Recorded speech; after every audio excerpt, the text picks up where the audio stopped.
The man who could destroy a $1 billion empire was changing oil filters in a two-bay garage. Nolan Pierce knew exactly which batch of engines would fail. He'd known for 10 years. And tonight, the woman whose company built those engines was parking outside his shop with questions he'd spent a decade preparing to answer. But before we see how one mechanic's filing cabinet brought down an automotive giant, let me ask you this. Have you ever been the only person who knew the truth? Stay until the end of this story. Hit that like button and comment what city you're watching from. I want to see how far this one travels. The fluorescent lights in Pierce Auto Repair flickered the way they always did around 7 p.m. 3 steady pulses, then a buzz that settled into the ambient hum of a Thursday evening in Grayford, Ohio. Nolan Pierce didn't look up from the Chevy Malibu he was working on. The flicker was just another rhythm in the mechanical symphony he'd learned to live inside. The pneumatic hiss of the lift, the tick of cooling metal, the distant bark of Mrs. Chen's terrier 3 properties down. He wiped his hands on a rag that had been gray since 2019 and checked his watch. 7:14. Elsie's mac and cheese was in the oven at home, timer set for 7:45. He had time to finish this oil change and maybe get a look at the transmission that had been making that grinding noise in third gear. The bell above the door chimed. Nolan glanced over his shoulder, expecting Mrs. Patterson coming to ask again about her Honda's squeaky brakes, the one she refused to let him actually fix because her cousin's boyfriend said it was probably just dust. It wasn't Mrs. Patterson. The woman in the doorway wore a charcoal suit that probably cost more than Nolan's mortgage payment. Her dark hair was pulled back in a way that suggested she paid someone to make it look that effortless. She was young, early 30s maybe, but she carried herself with the kind of rigid posture that came from too many boardrooms and not enough sleep. Nolan knew who she was before she said a word. He'd seen her face in trade publications, on business news segments he caught while Elsie watched cartoons in the other room. Maren Vale, CEO of Vale Automotive Systems. 30 years old and running a company her grandfather had built from a tool and die shop in Detroit 70 years ago. She was also, if the rumors were true, about 6 weeks away from watching that empire collapse into bankruptcy and federal investigation. "We're closing up," Nolan said, turning back to the Malibu. "You can leave your keys in the drop box. I'll look at it tomorrow." "I'm not here to leave my car." Her voice was clipped, northeastern, expensive. "You're Nolan Pierce. Sign says so on the building. I need to talk to you." Nolan drained the last of the old oil into the pan and reached for the filter wrench. "Phone's on the wall. Office hours are Monday through Friday, 8 to 5.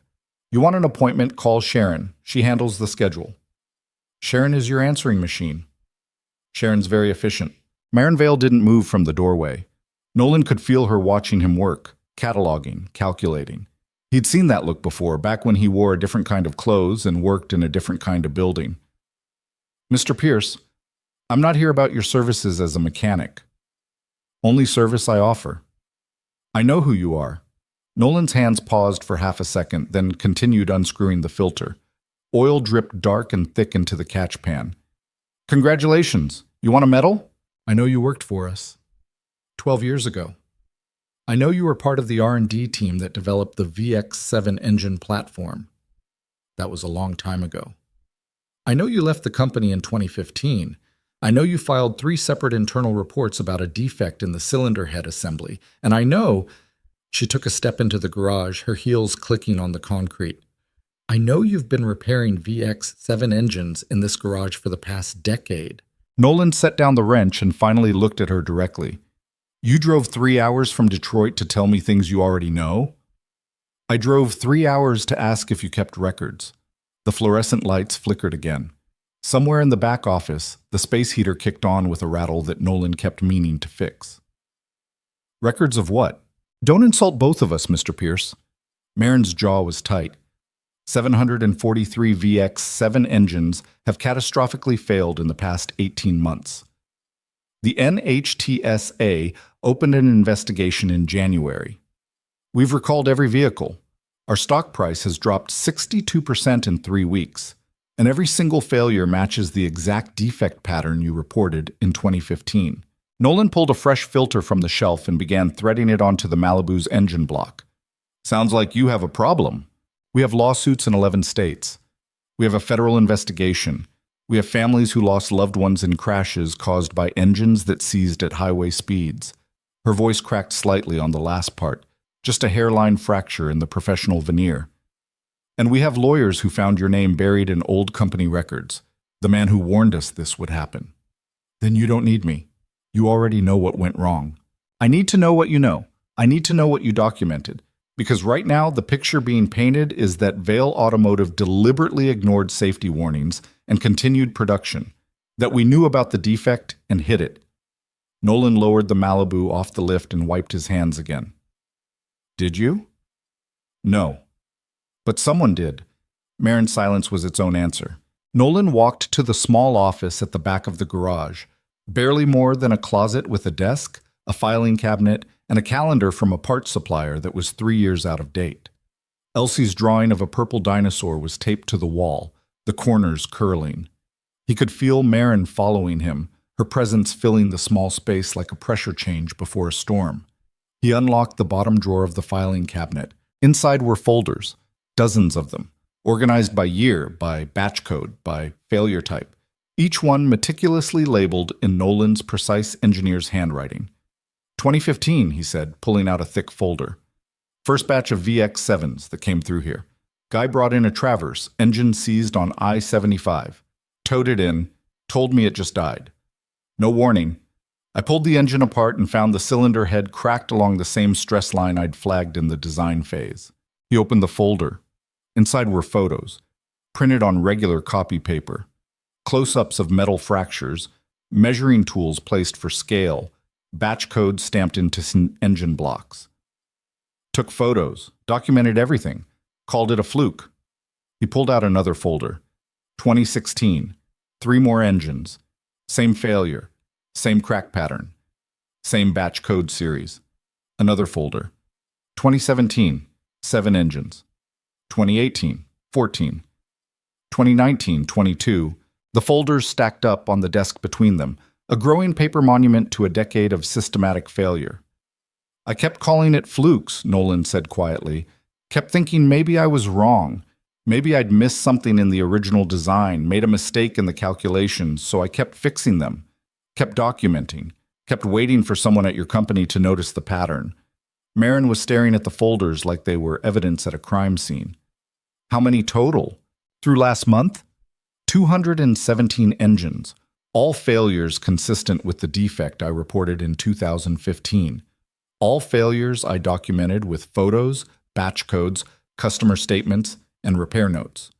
Why didn't you come forward? Why didn't you contact someone? Nolan almost laughed. I did come forward 3 times, filed internal reports with engineering, with safety, with your executive team. You know what happened? I got called paranoid. Got told I was seeing patterns that weren't there. Got told the design had been triple-checked and approved by everyone who mattered. He closed the filing cabinet drawer with his boot. Then I got fired for performance issues. Escorted out of the building by security.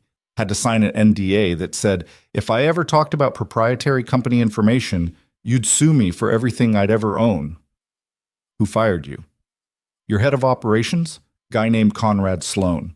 Something shifted in Marin's expression. A muscle tightening in her jaw, a flicker of recognition that she tried to suppress. But Nolan had been reading people's faces across counters and under hoods for a decade. He caught it. You know him, Nolan said. It wasn't a question. He's been with the company for 30 years. He was my grandfather's right hand. He's also the one who buried my reports and pushed the VX7 into production 6 months ahead of schedule. Nolan tapped the folders. I can prove it. Every engine I documented came from batches manufactured in that accelerated timeline, the ones your company rushed out to meet a contract deadline. Marin reached for the top folder, then stopped. Can I? Nolan nodded. She opened it carefully, like it might explode. Her eyes scanned the photos, the notes written in Nolan's tight engineering script. Date, March 14th, 2015. Vehicle, 2014. Chevy Traverse. Mileage, 47,382. Failure. Complete seizure. I-75 northbound, 68 miles per hour. Customer reported no warning lights, no performance issues prior to failure. Engine disassembly reveals. This is exactly what we're seeing now, Marin said. These cracks, This failure sequence. It's identical to the NHTSA reports because it's the same defect. Same metallurgy problem in the cylinder head casting. I told your engineers the alloy mixture wasn't heat treating properly. The crystal structure was developing microfractures during the curing process. Under sustained high heat conditions, highway driving, towing, anything that really pushed the engine, those microfractures would propagate until catastrophic failure. Marin looked up from the folder. You remember all of this? The technical details?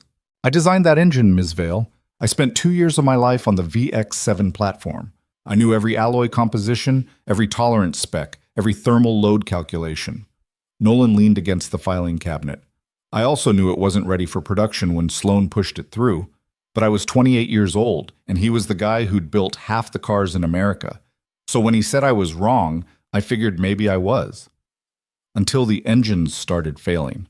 Until the engines started failing, Nolan agreed. And by then, I was here, raising a kid, running a shop, fixing the problem over and over again because it's what I know how to do.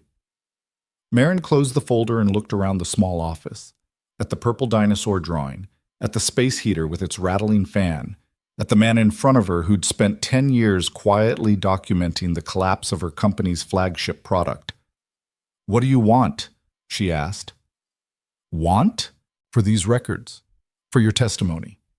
There are lawyers who would pay you a significant amount of money for what's in these folders. Nolan checked his watch. 7:31. Elsie's mac and cheese had 14 minutes left. I don't want your money. Then what? He met her eyes. I want you to tell me the truth. Did you know about the defect? No. The answer came fast, definitive. I took over as CEO 2 years ago when my father stepped down. The VX7 was already in production, already in millions of vehicles.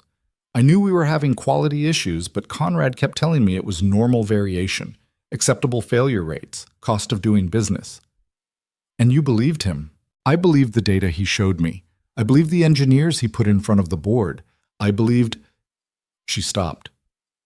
I believed the company my grandfather built wouldn't put profit over safety. Nolan was quiet for a moment. Then he said, Your grandfather was a good man. Hired me right out of MIT, gave me a chance to work on real projects. He cared about building things that lasted. He died 8 years ago. I know, came to the funeral. Nolan smiled slightly, stood in the back. Didn't think anyone would remember the kid from R&D. Conrad spoke at the service, talked about legacy and standards and everything my grandfather built. Marin's voice was hollow. 3 months later, he was pushing the VX7 into production over your objections. The space heater rattled. The fluorescent lights flickered. These records, Nolan said, gesturing to the folders. They're not going to save your company. You know that, right? This much documentation, this clear a pattern of ignored warnings. Whoever's responsible is going to face criminal charges. There are people dead because of this defect. I know. So why are you here? Why not just let your lawyers subpoena me? Let this all come out in court. Marin was quiet for a long moment. Then she said, Because I want to know the whole truth before it comes out in pieces. Because I want to understand what happened to the company my family built. And because... She looked directly at him. Because I read your personnel file. I know you were one of the best engineers we ever had. I know you were loyal to Vale Automotive even after we fired you, and I need to know why you stayed quiet for 10 years. Nolan laughed, but there was no humor in it. You think I stayed quiet? You didn't go to the media. You didn't contact NHTSA. You just fixed engines. I had a 6-month-old daughter and an NDA that would have bankrupted me if I violated it. You think I stayed quiet because I was loyal? Nolan shook his head. I stayed quiet because I was trapped. Because every time I thought about calling a reporter or filing a complaint, I thought about Elsie and what would happen if your company came after me. If I lost this shop. Lost custody because I couldn't provide for her. He picked up the top folder and held it out to Marin. But I never stopped documenting, never stopped keeping records, because I knew someday this would come out. The defect was too fundamental, the failure rate too predictable. It was always going to blow up. I just had to make sure that when it did, there was a record of who knew what and when they knew it. Marin took the folder. So you were building a case. I was protecting my daughter. The case was just insurance. Against what? against men like Conrad Sloan deciding that the mechanic who used to work for them needed to be silenced. The words hung in the air between them, heavy with implication. Marin's phone buzzed. She glanced at it and something in her expression shifted. I have to go. I have a board meeting in the morning. They're voting on whether to file bankruptcy or try to negotiate a settlement with the plaintiffs. Which way will they vote? I don't know. Conrad's been pushing for bankruptcy. Says it's the only way to limit liability, protect the company assets. She paused. He's probably right. Nolan walked her to the door. Outside, a black Mercedes was parked in front of the garage. Engine running, driver waiting. The kind of car that cost more than Nolan made in 2 years. Can I take one of these folders? Marin asked. I want my legal team to see what you have. Take them all. I have copies. Of course you do. Nolan gathered the stack of folders and handed them to her. They were heavy. 10 years of evidence, hundreds of hours of documentation, proof of a failure that had been predicted and ignored and covered up. Mr. Pierce, Marin said as she reached the door, if this goes where I think it's going, if there's a criminal investigation, you're going to be subpoenaed. You know that, right? I figured. Your NDA won't protect you once you're under oath. Good. She studied him for a moment. You really don't want anything from this? No settlement? No compensation for what we did to your career? Nolan thought about the purple dinosaur drawing on his office wall. Thought about Elsie's mac and cheese waiting in the oven at home. Thought about 10 years of quiet, steady work in a 2-bay garage in a town where nobody cared what he used to be. I want Conrad Sloan to answer for what he did, Nolan said. I want the families who lost people to know it wasn't their fault. That it wasn't bad luck or bad driving or bad maintenance. I want them to know the truth. And if the truth destroys Vale Automotive, then maybe it should be destroyed. Marin nodded slowly. She walked to the Mercedes, the folders tucked under her arm, and paused with her hand on the door. For what it's worth, I'm sorry. For what Conrad did to you. For what the company did. You weren't there. I'm there now. She got in the car and it pulled away, taillights disappearing down Oak Street toward the highway that would take her back to Detroit and boardrooms and the slow-motion collapse of an empire. Nolan stood in the doorway of his garage and watched her go. Then he locked up, turned off the lights, and drove the 6 blocks home to a small house where his daughter was waiting and the oven timer was beeping and nothing at all had changed except everything had. Bookchat. Elsie was at the kitchen table doing homework, or what passed for homework in 1st grade, which mostly seemed to involve coloring shapes and practicing writing her name. You're late, she said without looking up from her paper. Mac and cheese is crusty. Sorry, Bug. Had a customer come in right at closing. Mrs. Patterson's breaks again? Different customer. Nolan pulled the casserole dish from the oven. The top was indeed crusty, the cheese darkened around the edges. He scooped 2 servings onto plates and brought them to the table. Elsie looked at her plate critically. The brown parts taste burnt. The brown parts are the best parts. You always say that. Because it's always true. They ate in comfortable silence for a few minutes. Outside, the streetlight on the corner flickered on, casting long shadows across the front yard. Mr. Kowalski's sprinkler started up with its familiar clicking rhythm. Dad? Yeah? Maya Rodriguez's mom said you used to work for a big car company, before I was born. Nolan set down his fork. Maya Rodriguez's mom talks a lot. Is it true? Yeah, I worked for Vale Automotive, designed engines. Like the ones you fix now? Some of them. Elsie pushed her mac and cheese around her plate. Why'd you stop? How do you explain to a 6-year-old that you got fired for being right?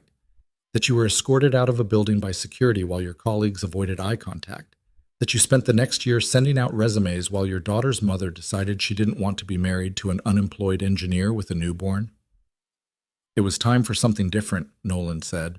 Sometimes jobs don't work out. Maya's mom said you got fired. Maya's mom really needs a hobby. Did you? Nolan looked at his daughter.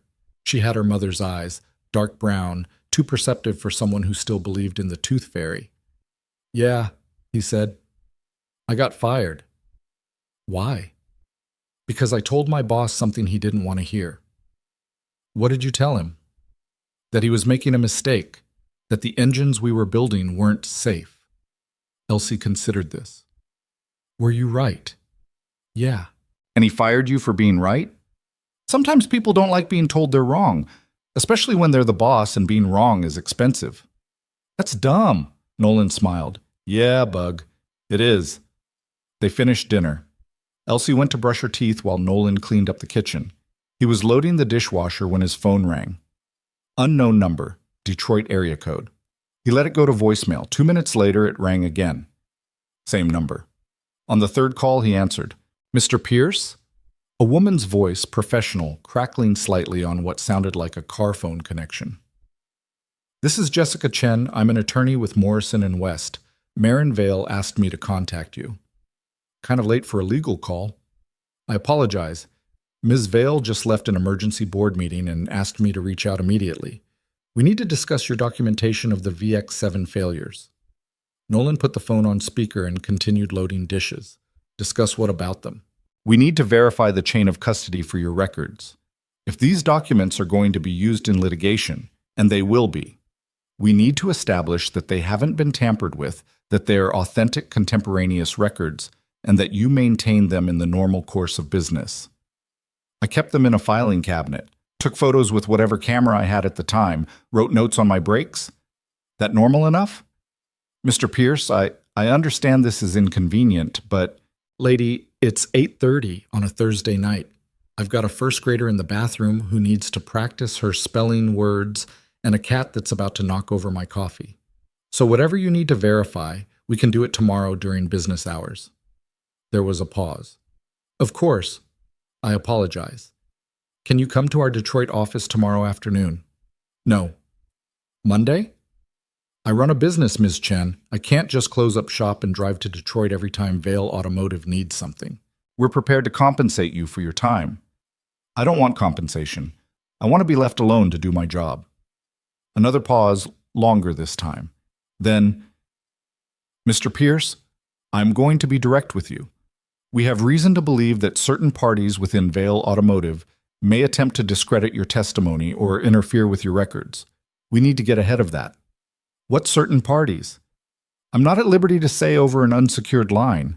Nolan stopped loading dishes. You think someone's going to come after me?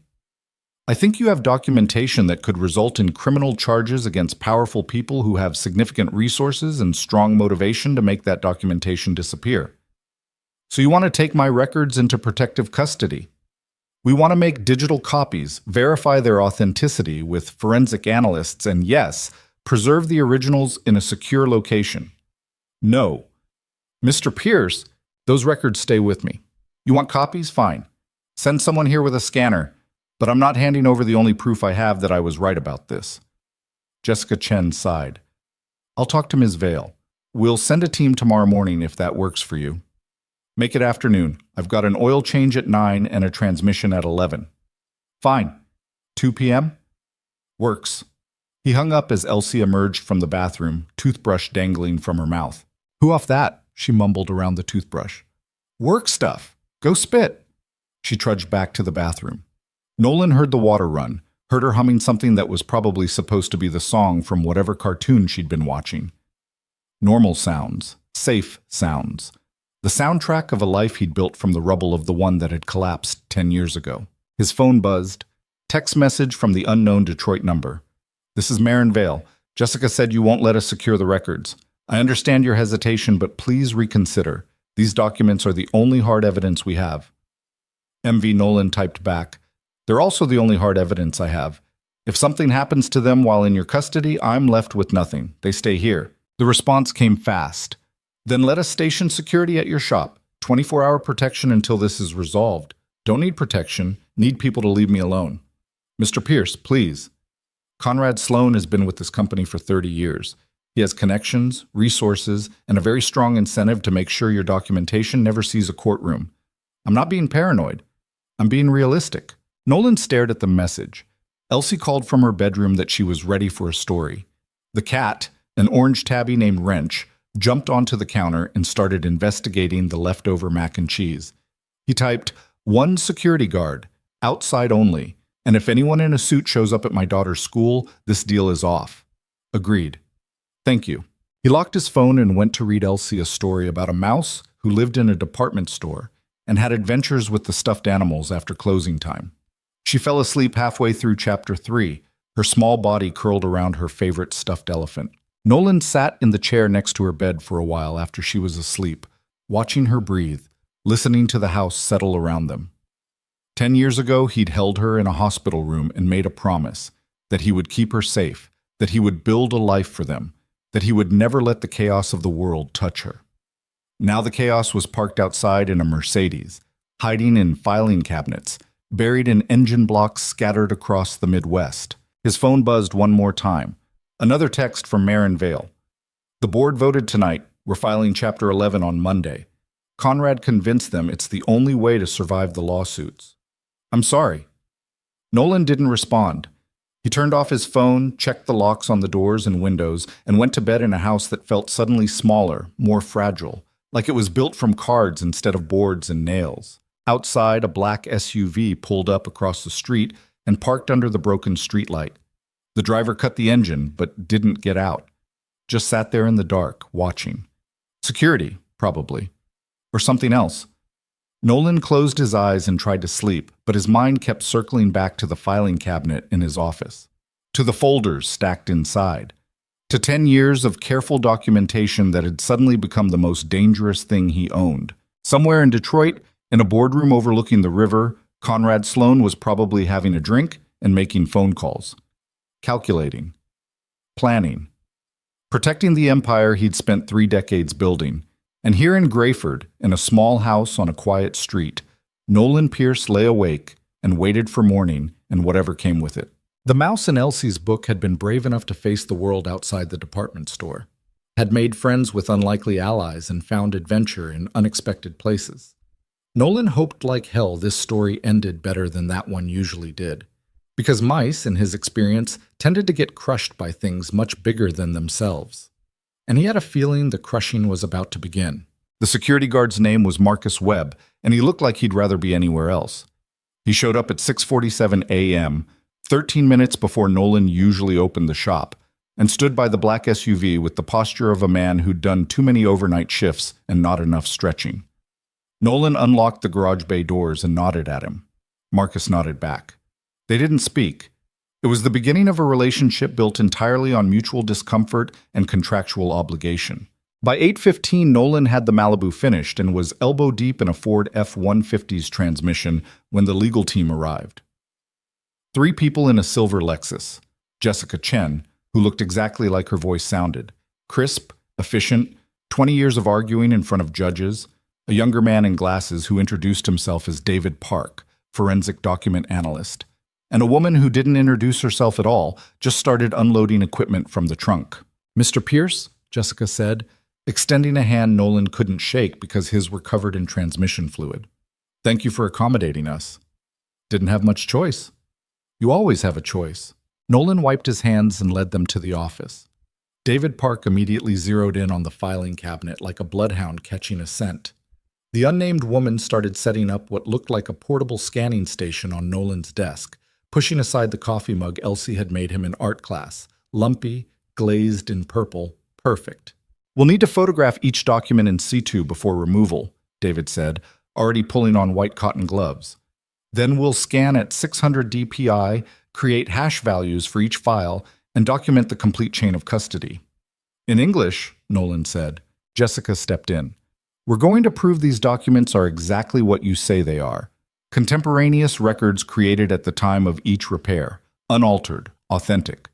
That way, when we present them in court, opposing counsel can't claim they're fabricated or tampered with. They're not fabricated. I believe you. But belief doesn't hold up in federal court. Evidence does. They worked for 3 hours. David photographed every folder, every page, every handwritten note. The unnamed woman, who finally introduced herself as Rita Chen, Jessica's paralegal and also apparently her sister, scanned everything with a machine that hummed and beeped and spit out page after page of perfect digital copies. Nolan tried to work on the F-150, but he kept drifting back to the office doorway, watching strangers handle his records like archaeological artifacts, which, in a way, they were. 10 years of buried truth, carefully excavated. Mr. Pierce, well, David called from the filing cabinet. This notation here, Batch Vivex 7-2847-B, Manufactured week 23, 2015. How did you obtain the batch codes? They're stamped on the engine block, right side below the cylinder head. And you photographed each one? Every single engine that came through here. David made a note on his tablet. This is extraordinarily thorough documentation. Did you have legal training? Engineering training. Same thing, basically. Document everything, assume someone will question your work later. Good instinct. By noon, they were done. Rita had 4 external hard drives loaded with scanned files, each one encrypted and backed up to 3 separate cloud servers. David had a complete photographic record of the filing cabinet's contents, organized by date and cross-referenced with Nolan's repair invoices. Jessica gathered her team by the door. We'll have preliminary forensic analysis by Monday. But Mr. Pierce, I want to be clear, these documents are going to change everything. They establish a clear pattern of ignored warnings, documented failures, and corporate knowledge of a lethal defect. That's the point. The point is also that you're now the star witness in what will likely be the largest automotive safety lawsuit in decades. Your life is about to get complicated. It's already complicated. It's about to get more complicated. She wasn't wrong. The first news van showed up Tuesday morning.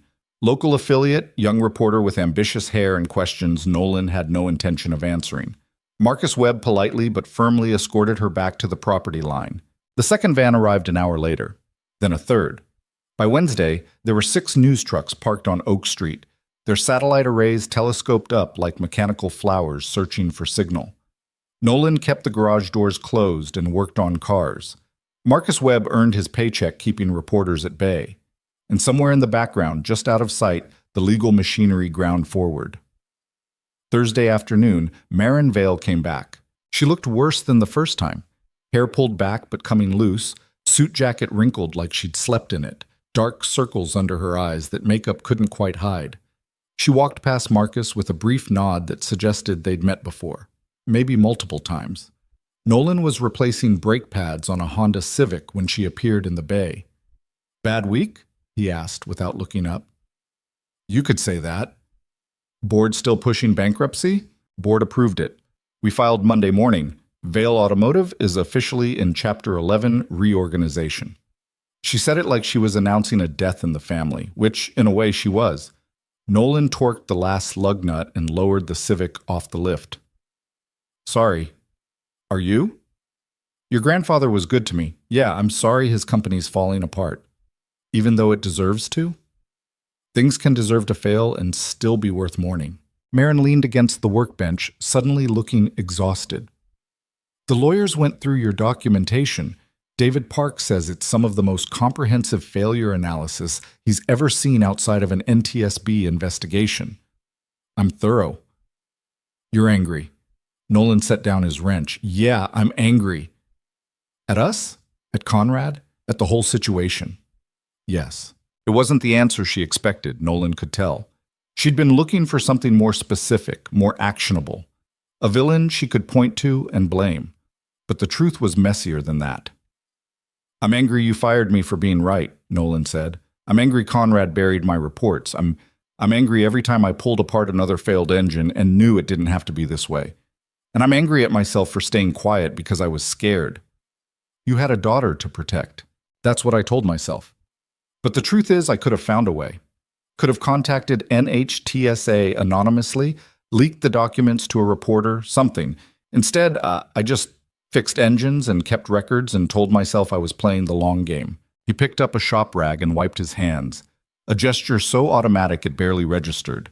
10 years is a long game. People died in those 10 years.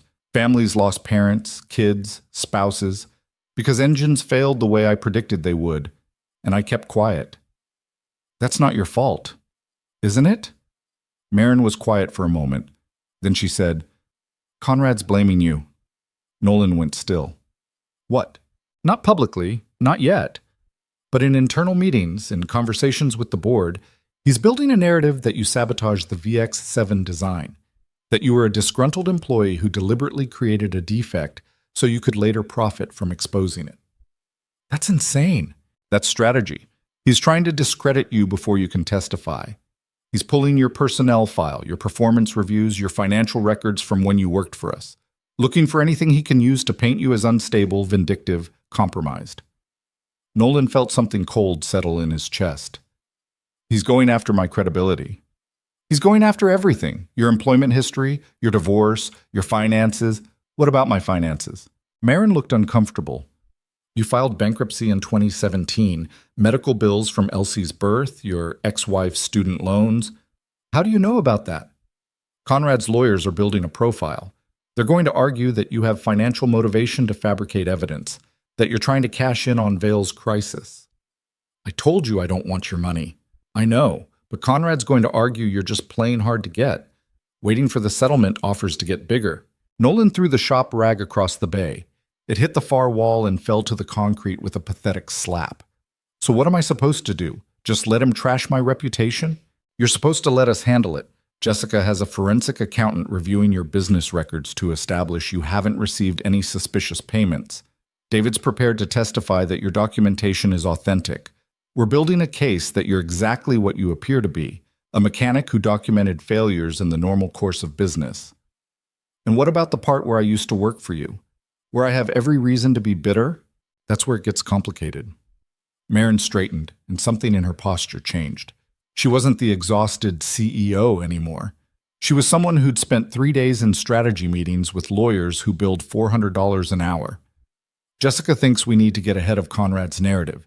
She wants to file a motion to compel Conrad's communications, every email, every memo, every conversation he had about the VX7 defect and about you. Will she get it? In discovery? Maybe. But it'll take months, and Conrad's lawyers will fight every step. So Jessica has another idea, which is, she wants you to sue us. Nolan stared at her. What? File a wrongful termination suit. Claim Vale Automotive fired you in retaliation for reporting safety defects. It would force the company to produce all internal communications about your termination, about the VX7 development, about everything Conrad did to bury your warnings. You want me to sue you to help you sue yourselves? I want you to sue Vale Automotive as it existed under Conrad Sloan's leadership. I want to draw a clear line between the company that ignored your warnings and the company I'm trying to build from what's left. Nolan walked to the bay door and looked out at Oak Street. The news vans were still there, idling, waiting. Marcus Webb was on his phone, probably reporting this conversation to whoever was actually paying his salary. And somewhere, in an office tower in Detroit, Conrad Sloan was spinning narratives and building defenses and doing everything he could to make sure the empire didn't fall on him. If I sue you, Nolan said slowly, Conrad will come at me with everything. He'll drag out every mistake I ever made, every bill I couldn't pay, every time you were human, Marin finished. Yes, he will. And we need to make sure you're ready for that. I don't know if I am. Mr. Pierce, Nolan, I know this isn't fair. I know you never asked to be the center of this, but you're the only person outside Vale Automotive who has contemporaneous documentation of what went wrong. You're the only one who can prove Conrad knew about the defect and buried it. Why does it have to be me? It was a question Nolan had been asking himself for 10 years, in different forms, in different contexts. Why did it have to be him who noticed the defect? Why did it have to be him who filed the reports? Why did it have to be him who got fired, who lost everything, who spent a decade fixing the same broken engines over and over? Marin didn't have an answer. Nobody did. Sometimes you were just the person standing in the right place or the wrong place when history decided to happen. I need to think about it, Nolan said finally. Take until tomorrow. After that, Conrad's going to file his motion to exclude your testimony. He's going to argue you're not a qualified expert, that your documentation is hearsay, that you have undisclosed financial interest in the outcome. Once he does that, the window for us to get ahead of the narrative closes. She handed him a business card, her personal cell number, written on the back in the same kind of precise handwriting Nolan used in his repair notes. Engineers, apparently, never lost certain habits. Call me tonight, either way. Then she was gone, back to the Mercedes, back to Detroit, back to the war that was being fought in conference rooms and courtrooms, while Nolan stood in a garage that smelled like brake fluid and old coffee. He worked until 6, then drove home. Elsie was at Mrs. Patterson's house, their standing Thursday arrangement, because Mrs. Patterson liked having someone to cook for, and Elsie liked Mrs. Patterson's cat.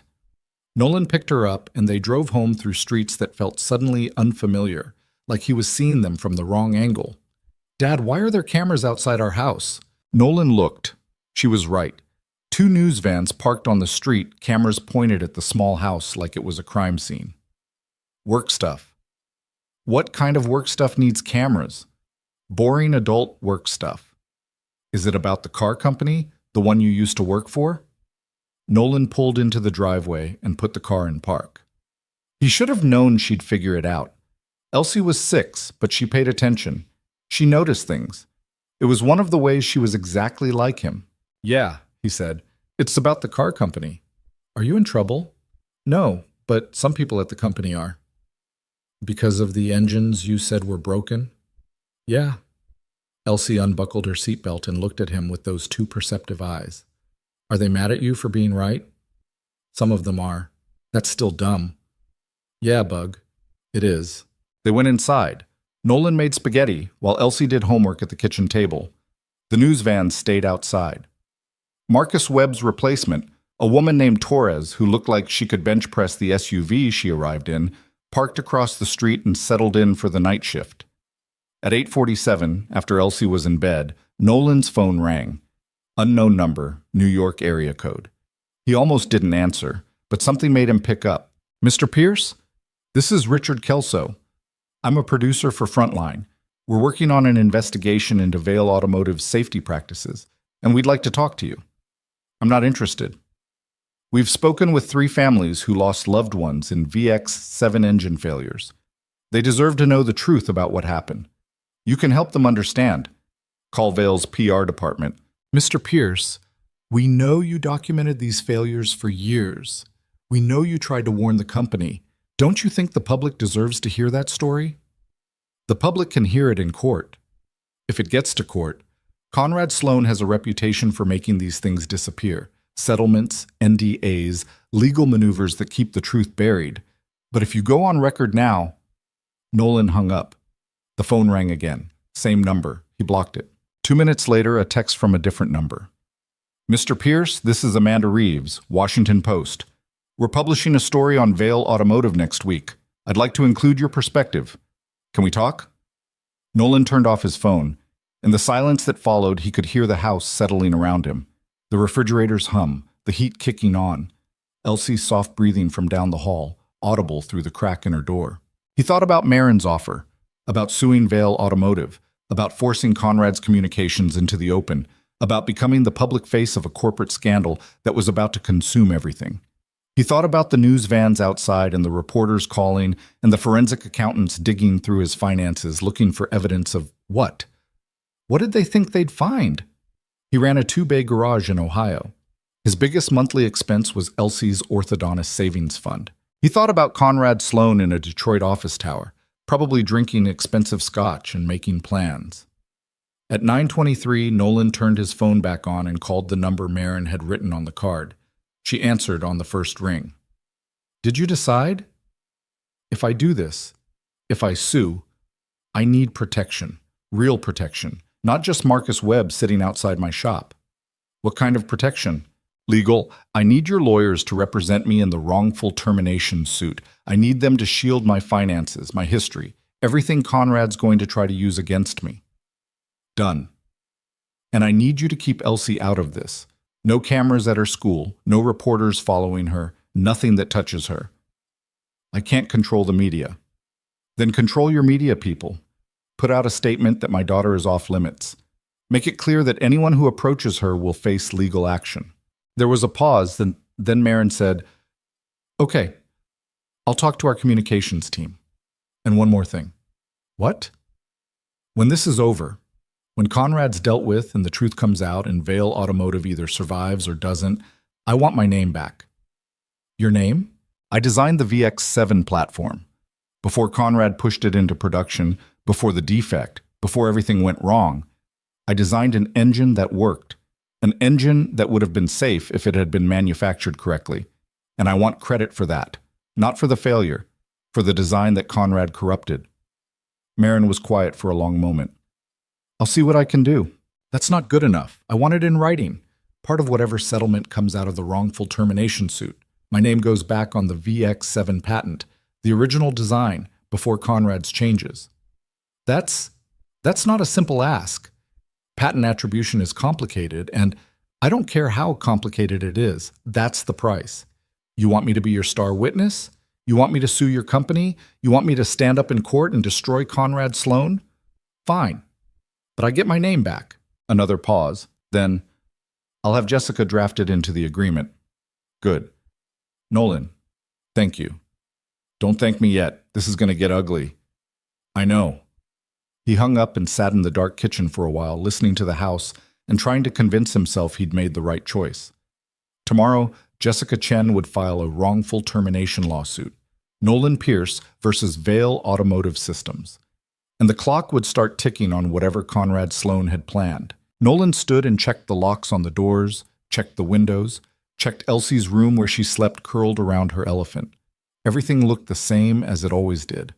But something had shifted. The world had tilted on its axis, and there was no going back to the way things were before Marin Vale walked into his garage with questions about defective engines. He went to bed but didn't sleep. Just lay there, listening to Torres's SUV idling outside, to the distant sound of someone's TV through the walls, to all the ordinary noises of an ordinary night that wasn't ordinary at all. And sometime around 3 a.m., his phone buzzed with a text from an unknown number. You made a mistake, Pierce. You should have stayed quiet. No signature, no identifying information, just a threat delivered through encrypted text from someone who wanted him to know they were watching. Nolan got out of bed and looked out the window. Torres was still there in the SUV. The news vans were gone. Even reporters needed sleep. The street was empty except for shadows and streetlights and the ordinary darkness of a small Ohio town at night. But someone was out there, watching, waiting. He checked on Elsie again. Still sleeping, still safe, still blissfully unaware that her father had just painted a target on both their backs. Nolan went back to bed and stared at the ceiling until dawn crept through the windows and Friday morning arrived with all its implications. At 7:15, his phone rang. Jessica Chen. We're filing in 1 hour. Are you ready? No. Good. Nobody who's actually ready for this kind of fight ever wins. It's the scared ones who find out what they're made of. That's supposed to be inspiring? It's supposed to be true. Conrad's going to come at you hard. He's going to dig up everything, your bankruptcy, your divorce, every parking ticket and late payment and mistake you've ever made. He's going to try to make you look desperate, unstable, compromised. I know. And you need to let him. You need to stand there and take it and not flinch. Because every attack he makes, every bit of dirt he throws, it just proves he's desperate. It proves you're the threat he can't neutralize any other way. Nolan thought about that. About being the threat. About being the one person Conrad Sloan couldn't buy, or intimidate, or make disappear. File the suit, he said. Already done. I filed it at 7 a.m. It'll hit the docket in Detroit by noon, and by 1 p.m. every news outlet in the country will be running the story. Former Vale engineer sues company over retaliation for safety warnings. It's going to be everywhere. Great. Nolan, this is the right thing. Doesn't make it easier. No, but it makes it worth it. She hung up. Nolan made coffee, got Elsie up, and fed and off to school with Mrs. Patterson, then drove to the shop. Marcus Webb was back on duty, looking tired but alert. The news vans had returned, multiplied, metastasized. There were at least a dozen now, plus print reporters with notebooks and photographers with telephoto lenses. Nolan parked in the bay and closed the door behind him before any of them could get close enough to shout questions. He had 4 cars scheduled for the day. An oil change, a brake job, a diagnostic on a check engine light, and a transmission that was probably terminal. Ordinary work. Normal work. The kind of thing he'd been doing for 10 years. He started with the oil change and tried not to think about the lawsuit that was about to make his name national news. At 1:07 p.m., his phone exploded with notifications, news alerts, text messages, emails from addresses he didn't recognize. He ignored them all and focused on the brake job. At 2:34, a process server showed up with papers from Conrad Sloan's legal team, a motion to dismiss the wrongful termination suit, a countersuit for defamation and breach of NDA, and a subpoena for every document, every record, every piece of evidence Nolan had collected in the past 10 years. Marcus Webb signed for the papers and brought them to Nolan. "You expecting these?" Marcus asked. "Yeah." "You need anything?" Nolan looked at the stack of legal documents, then at the brake pads he was installing, then back at Marcus. "Coffee? Black? Strong enough to strip paint?" Marcus almost smiled. "I'll see what I can do." By the time Nolan finished the brake job, Jessica Chen had called 3 times.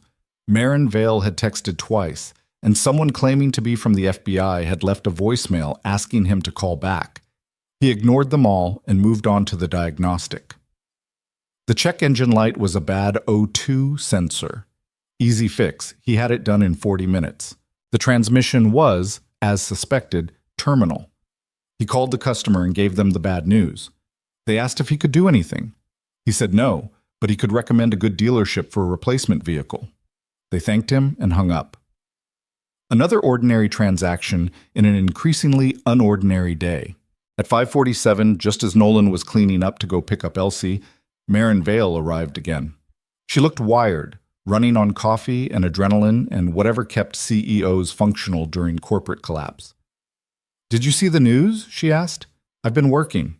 It's everywhere. Every major outlet is running the story. Vale engineer claims retaliation for safety warnings. Conrad scrambling. He put out a statement calling you a disgruntled ex-employee with financial problems and a grudge." "Sounds about right."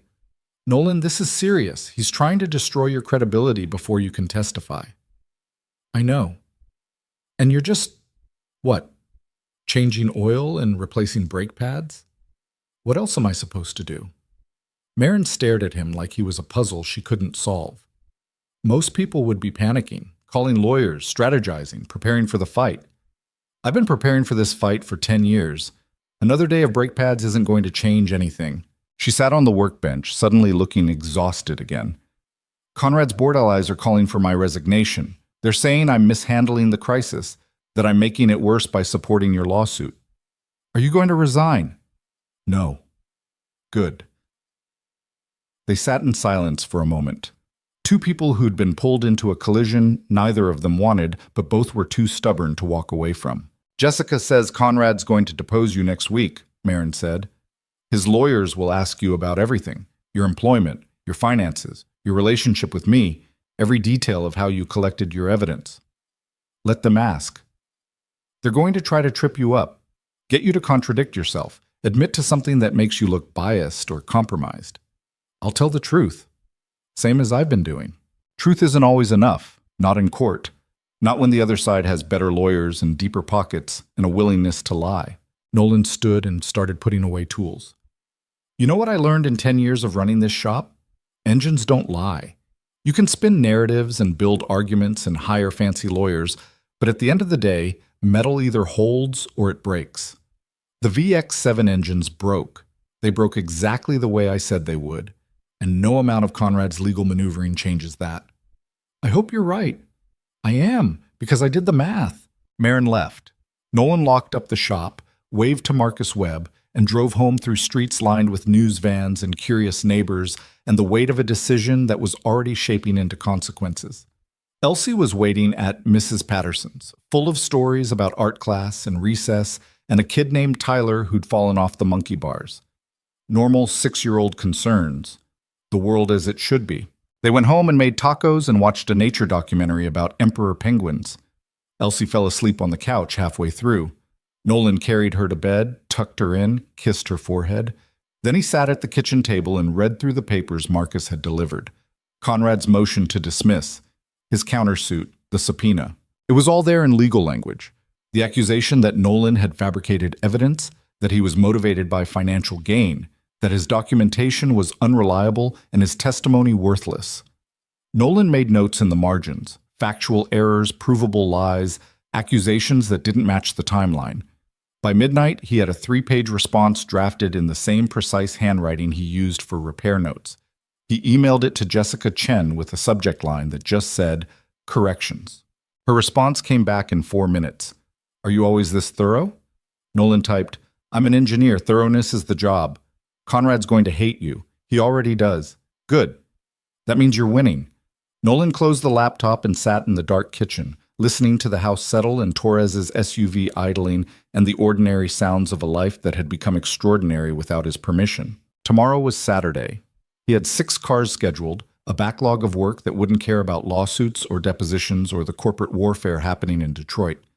And somewhere, in an office tower overlooking a river, Conrad Sloan was making plans. But so was Nolan Pierce, and he'd had 10 years to get his plans exactly right. The deposition was scheduled for Tuesday at 9 a.m.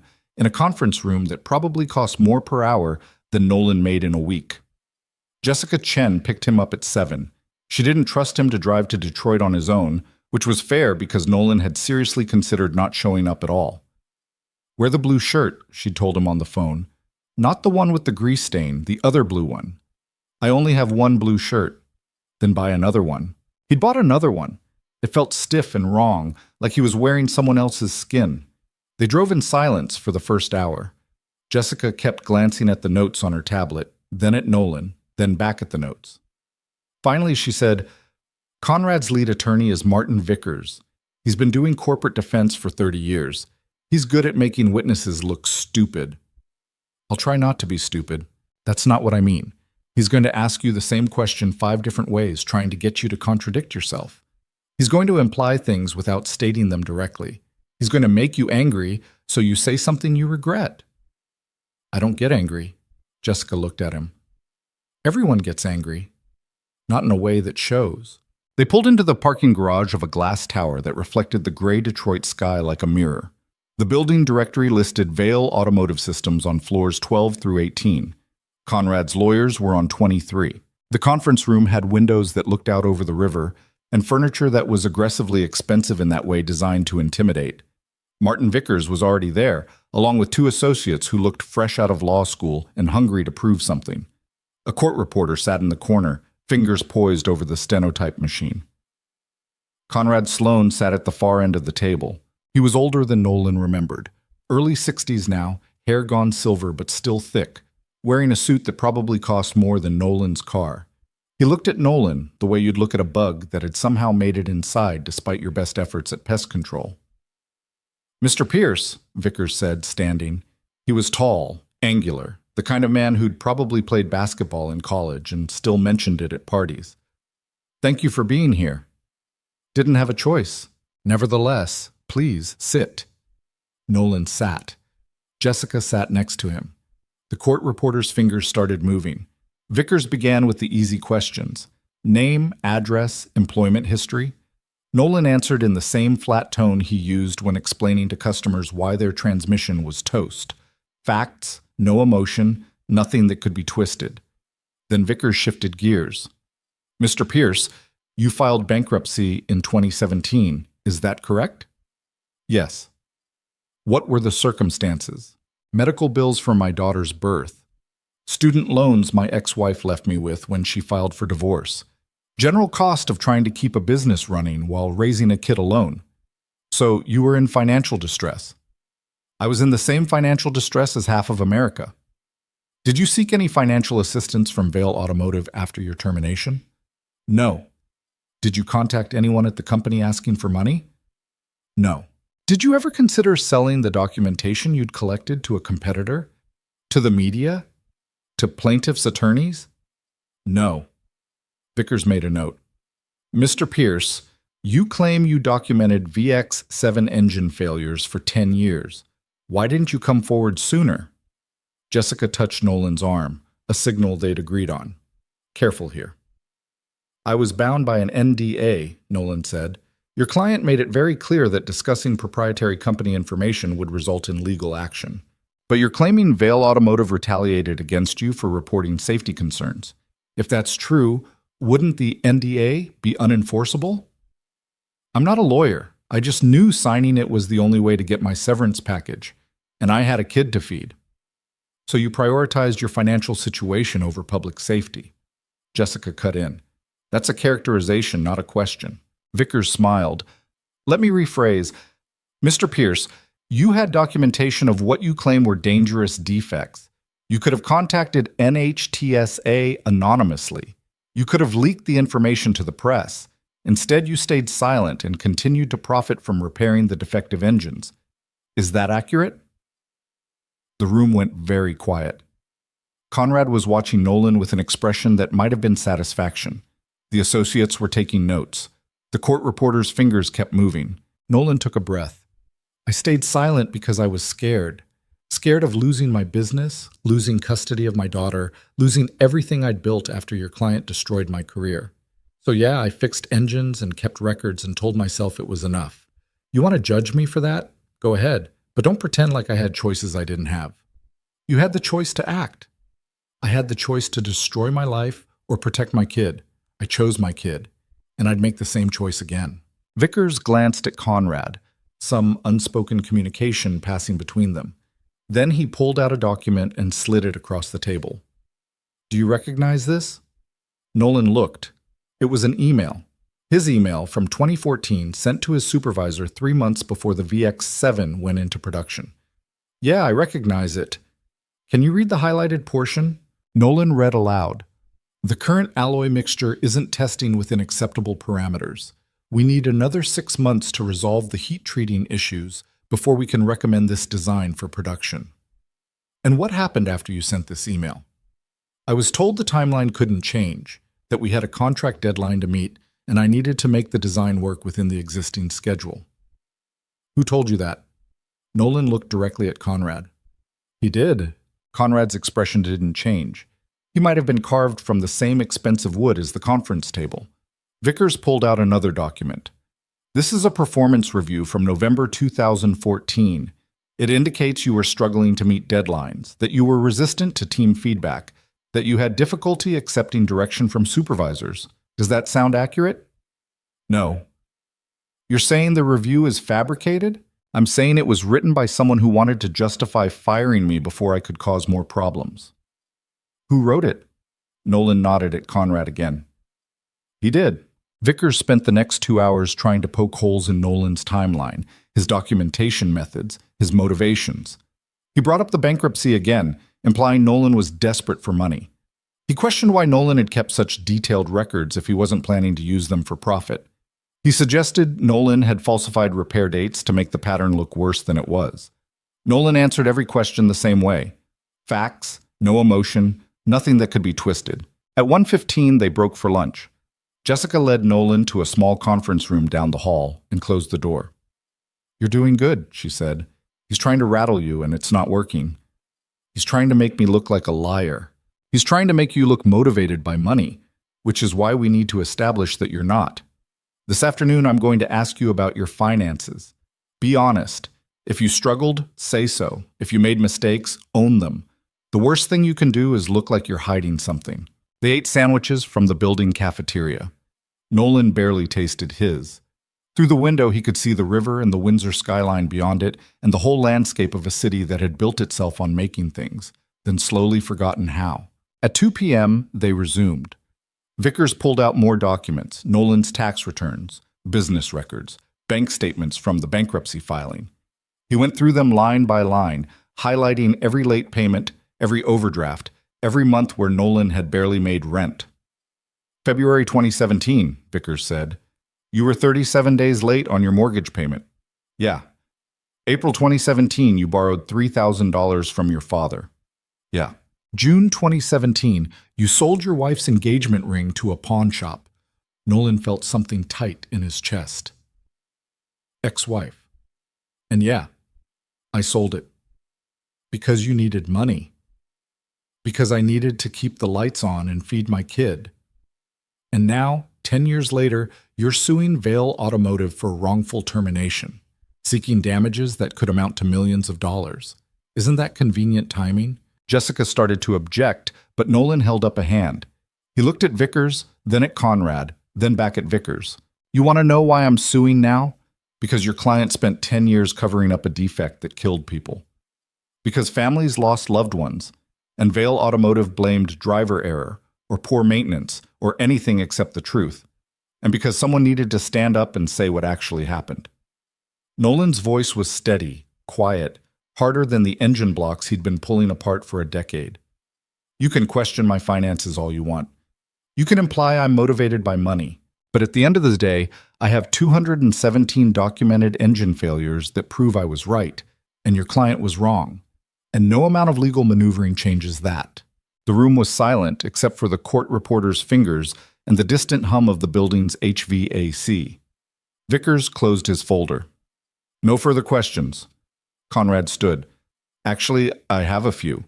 Vickers looked surprised. Mr. Sloan, we discussed— I'm aware of what we discussed, Martin, but I'd like to ask Mr. Pierce some questions myself. Jessica leaned forward. This is highly irregular. This is my deposition. I'm entitled to ask questions. Conrad moved to the head of the table, positioning himself directly across from Nolan. Mr. Pierce, do you believe you were the only engineer at Vale Automotive who identified potential issues with the VX7 design? Nolan hesitated. This felt like a trap. I don't know what other engineers identified, but you were the most vocal about it. I filed 3 reports. If that makes me the most vocal, then yeah. And when those reports were dismissed, how did that make you feel? Frustrated. Angry? Yeah, angry. Angry enough to want revenge, Jessica cut in. Mr. Sloan, that's clearly argumentative. Angry enough to deliberately keep records for 10 years so you could eventually destroy the company that fired you? Nolan stared at Conrad across the table. Up close, he could see the slight tremor in the older man's hands, the way his jaw was clenched too tight. Conrad wasn't just defending his legacy. He was scared. I kept records, Nolan said slowly, because I knew the engines would fail. I knew people would get hurt. And I knew that when it happened, someone needed to have proof of what went wrong and who ignored the warnings. If that's revenge, fine. Call it revenge. But it's also the truth. The truth according to a disgruntled ex-employee with financial problems and an axe to grind. The truth according to 217 failed engines that all cracked in exactly the pattern I predicted. Conrad leaned forward. You know what I think, Mr. Pierce? I think you were a mediocre engineer who made a lucky guess. The VX7 had issues, yes, but every engine design has issues. That's what testing and refinement are for. You wanted to delay production for 6 months, maybe a year. Do you know what that would have cost us? What it would have cost the dealerships, the assembly plants, the thousands of workers who depend on Vale Automotive for their livelihoods? More than 743 catastrophic failures? Those failures happened over 10 years, across millions of vehicles. The failure rate is a fraction of a percent. Tell that to the families of the people who died. Conrad's face went red. You self-righteous. You sit here in your cheap suit and your moral superiority, acting like you're the hero. But you're not. You're a man who stayed silent for a decade because it was convenient, who fixed engines and collected evidence and waited for the perfect moment to cash in. You're not a whistleblower. You're an opportunist. Mr. Sloan, Jessica said sharply, this is completely inappropriate. And you know what else? Conrad wasn't done. I looked into your background. Your father was a union organizer who spent 20 years fighting Vale Automotive. Your mother picketed outside our plants in the 80s. You grew up hating this company, and the moment you got hired, you started looking for ways to damage us. Nolan felt the room tilt slightly. That's not true. Isn't it? You came in with a chip on your shoulder, always questioning decisions, always pushing back, always— I came in wanting to build engines that worked, that didn't kill people. If that's having a chip on my shoulder, then yeah, I'm guilty. Conrad slammed his hand on the table. The sound cracked through the room like a gunshot. You cost this company billions of dollars. You destroyed our reputation. I documented the truth. You're the one who buried it. I made a business decision. The words hung in the air. Vickers looked like he wanted to disappear into the expensive carpeting. The associates had stopped taking notes. The court reporter's fingers were frozen over the keys. Conrad seemed to realize what he'd said. I mean, what I meant was— You made a business decision, Nolan repeated quietly, to hide a defect, to push defective engines into production, to prioritize profit over safety. That's not what I said. That's exactly what you said, and it's on the record now. Conrad looked at Vickers. Vickers looked at his notes. Nobody looked at the court reporter, but everyone was thinking about her and the transcript that would soon exist of Conrad Sloan admitting to exactly what Marin and Jessica and Nolan had suspected all along. We're done here, Conrad said. He walked out of the conference room, the door closing behind him with a soft click that somehow sounded final. Vickers gathered his papers. "We'll need to strike Mr. Sloane's comments from the record." Jessica smiled. "I don't think so. They were clearly made in anger, not indicative of—" "They were made under oath, Martin. You know as well as I do they're admissible." Vickers looked at Nolan with something that might have been respect or might have been resignation. "You got what you wanted." "I got the truth," Nolan said. "That's all I ever wanted." They left the building. Outside, the sky had gone from gray to darker gray, and the first drops of rain were starting to fall. Jessica practically ran to the car, pulling out her phone before they even reached the parking garage. "I'm calling Marin," she said. "Conrad just handed us the entire case." Nolan sat in the passenger seat and watched the rain streak down the windshield. He should have felt victorious, should have felt something, but mostly he just felt tired. Jessica was on the phone, talking rapidly. He admitted it, on the record. Said he made a business decision. "We have him. We actually have him." Nolan closed his eyes and listened to the rain. They drove back to Grayford in silence. Jessica dropped him at the shop, where Marcus Webb was dealing with a small crowd of reporters who'd somehow learned about the deposition. Nolan walked past them without answering questions, unlocked the bay door, and stepped into the familiar smell of oil and metal. He had work to do. A timing belt replacement that should have been done yesterday. A coolant leak that was probably just a loose hose clamp. Normal things. Ordinary things. His phone rang. Marin. "Jessica told me what happened," she said. "Conrad's lawyers are already trying to walk it back, but the transcript is clear. He admitted to making a business decision about the defect." "Good." "Good? Nolan, this changes everything. We can use this to force a settlement, to get Conrad removed from the board, to— I need to finish a timing belt." "What?" "Customer needs her car by tomorrow. I need to finish the timing belt." Marin was quiet for a moment. "Are you okay?" "Yeah, just tired. We should celebrate. This is a huge win."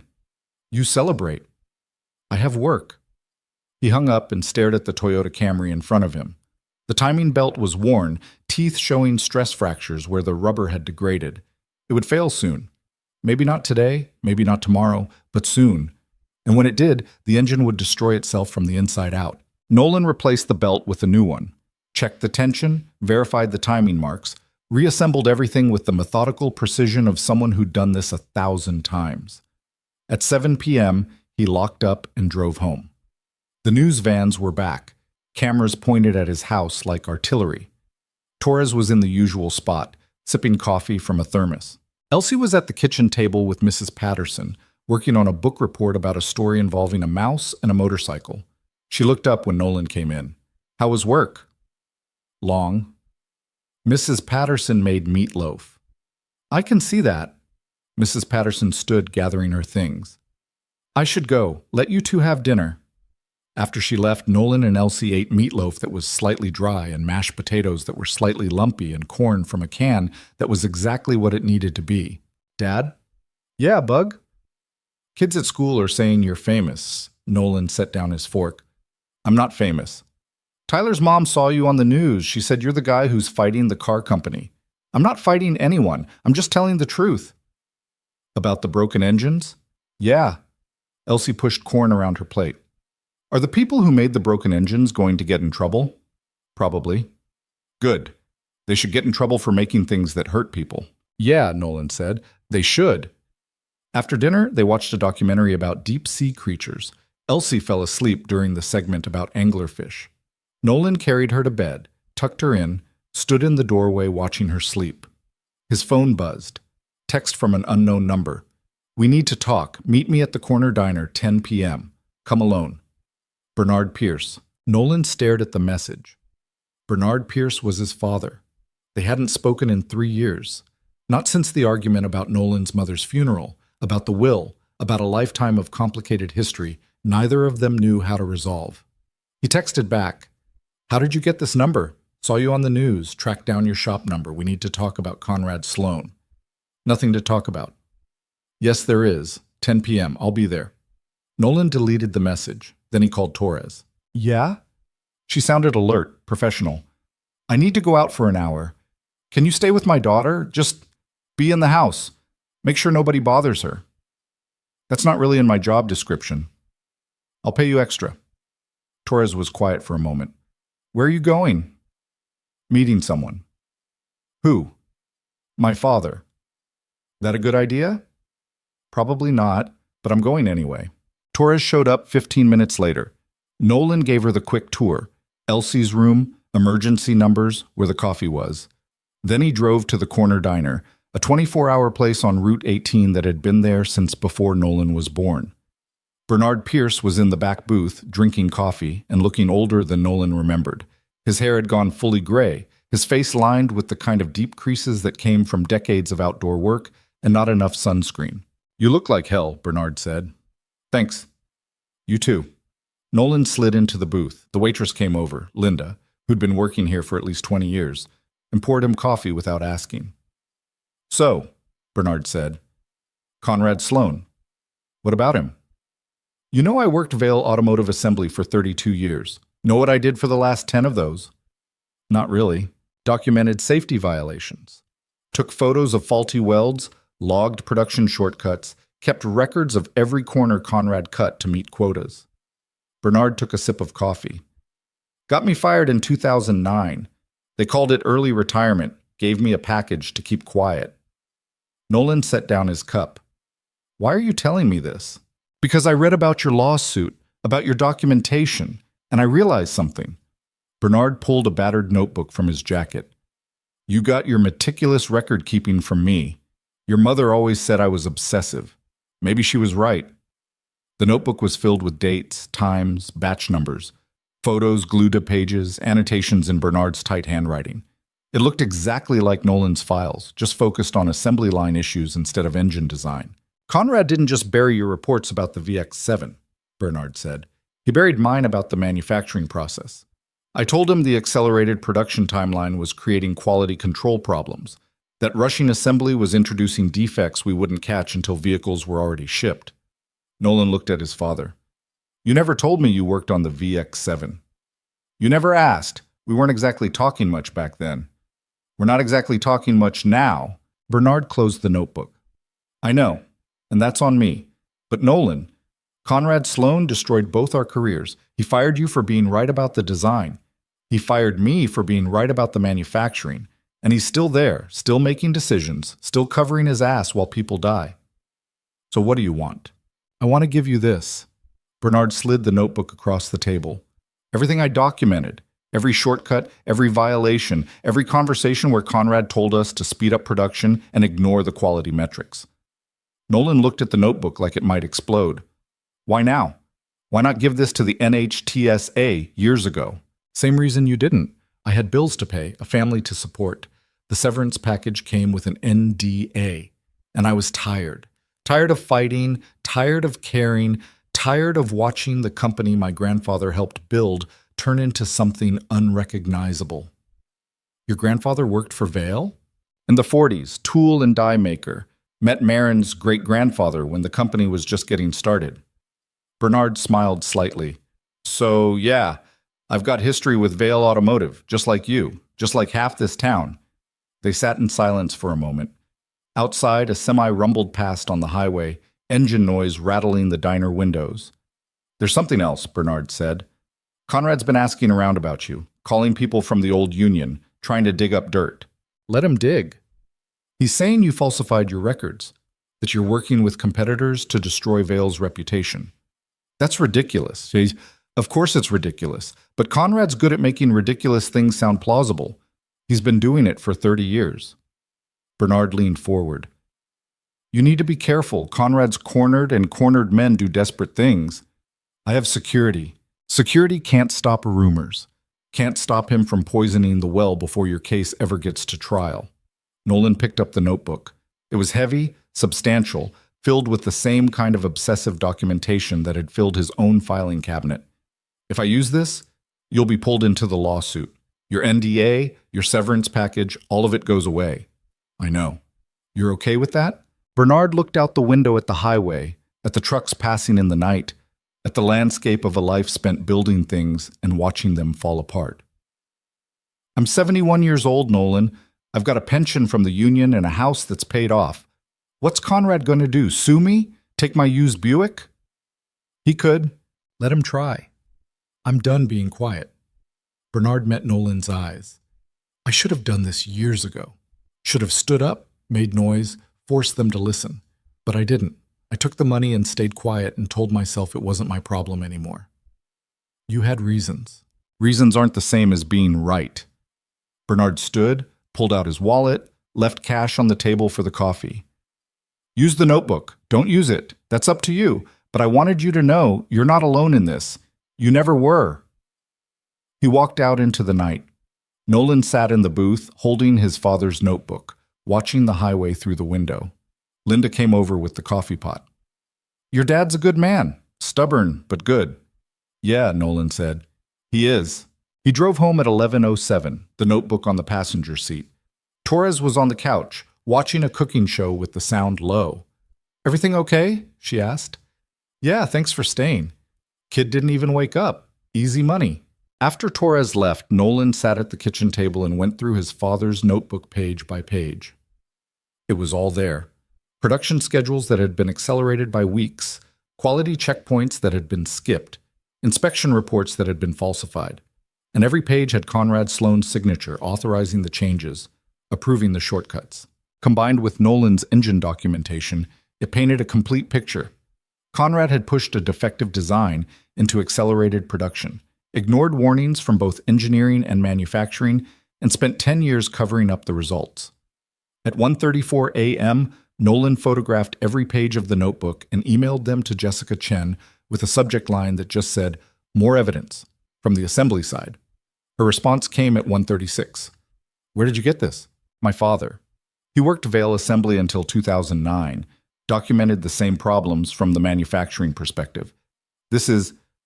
Nolan, this is everything we needed. Production records, Conrad's signatures, contemporaneous documentation from a completely independent source. We can prove systemic knowledge and deliberate concealment. Good. Can your father testify? Nolan thought about Bernard in the diner, about the notebook sliding across the table, about a 71-year-old man who was done being quiet. Yes. I'll call him tomorrow. Get some sleep. Nolan closed the laptop and sat in the dark kitchen, listening to the house settle and the distant sound of Torres's SUV starting up outside and the ordinary silence of 2 a.m. in a small Ohio town. Tomorrow, Conrad Sloan would wake up to the news that the case against him had just gotten exponentially stronger, that a second witness had emerged with documentation proving systematic safety violations, that the walls were closing in. Tomorrow, Marin Vail would probably call with updates on the bankruptcy proceedings, the board meetings, the endless legal maneuvering. Tomorrow, the news vans would return and the reporters would ask questions, and the machinery of justice would grind forward another increment. But tonight, Nolan just sat in the kitchen his daughter had learned to make mac and cheese in, holding a notebook his father had carried for 17 years, thinking about the strange inheritance of fighting the same fights across generations. His phone buzzed one more time. Text from Bernard. Your mother would be proud of you. I am too. Nolan typed back. Thanks, Dad. Then he went to bed in a house that felt slightly less small, slightly less fragile than it had that morning. Outside, the streetlight flickered and held. The night settled into itself. And somewhere in Detroit, in a different house, a different life, Conrad Sloan was probably lying awake too, calculating exits and planning defenses, and realizing that the empire he'd spent 3 decades building was coming down around him one documented failure at a time. Bernard's testimony was scheduled for Thursday, which gave Conrad Sloan's legal team exactly 5 days to try to discredit a 71-year-old former assembly worker who'd kept a notebook for 17 years. They used every single one of those days. On Monday, a story appeared in the Detroit Free Press suggesting Bernard Pierce had been fired from Vail Automotive for theft, not early retirement. The article cited unnamed sources and included details about a missing toolbox that had supposedly been found in Bernard's car on his last day of work. It's a lie, Bernard told Nolan over the phone. His voice was steady, but Nolan could hear the anger underneath. I never stole anything. They gave me the toolbox as a retirement gift. I have the card signed by my supervisor. Do you still have the card? Somewhere. Maybe. Hell, it's been almost 20 years. Jessica Chen filed a defamation suit against the newspaper by Tuesday afternoon, but the damage was done. The story had been picked up by 3 other outlets, each one adding new unverified details. By Wednesday, Conrad's version of events was the one people remembered. On Tuesday morning, Nolan found his shop's Yelp page flooded with 1-star reviews. Complaints about overcharging, shoddy work, rude service, all posted within a 6-hour window, all from accounts created in the past week. Marcus Webb helped him document everything. Classic reputation attack, he said, screenshotting each review. Someone hired a service to flood your ratings. Can we prove it was Conrad? Prove it? No. Know it? Absolutely. By Tuesday afternoon, 3 customers had called to cancel appointments, apologetically citing the reviews. Mrs. Patterson came by to tell him she didn't believe a word of it, which somehow made it worse because it meant people were talking. On Wednesday, someone leaked Bernard's medical records to a blog that specialized in corporate conspiracy theories. The records showed Bernard had been treated for depression in 2010, the year after his retirement. The blog post implied he was unstable, that his documentation couldn't be trusted, that his testimony was motivated by mental illness rather than truth. That's a HIPAA violation, Jessica said when Nolan called her. Someone at his doctor's office or at the insurance company, or we'll find out who leaked it. We'll press charges. Will it matter? Jessica was quiet. The records are out there now. Conrad's lawyers will use them to question Bernard's credibility. They'll suggest the depression affected his judgment, that he might have imagined or exaggerated the safety violations. He didn't imagine anything. It's all documented. I know, but this is what they do. They don't have to prove you're lying. They just have to make a jury doubt you're telling the whole truth. Wednesday night, Nolan drove to his father's house for the first time in 3 years. Bernard lived in a small ranch on the east side of town, the kind of place union wages had made possible in the 70s. The lawn needed mowing, the gutters needed cleaning, but the lights were on and smoke was coming from the chimney. Bernard answered the door in a flannel shirt and jeans worn soft from decades of washing. Figured you'd show up eventually. You okay? I'm fine. Pissed off, but fine. Bernard led him to the living room, where the notebook lay open on the coffee table. You see what they're saying about me? Yeah.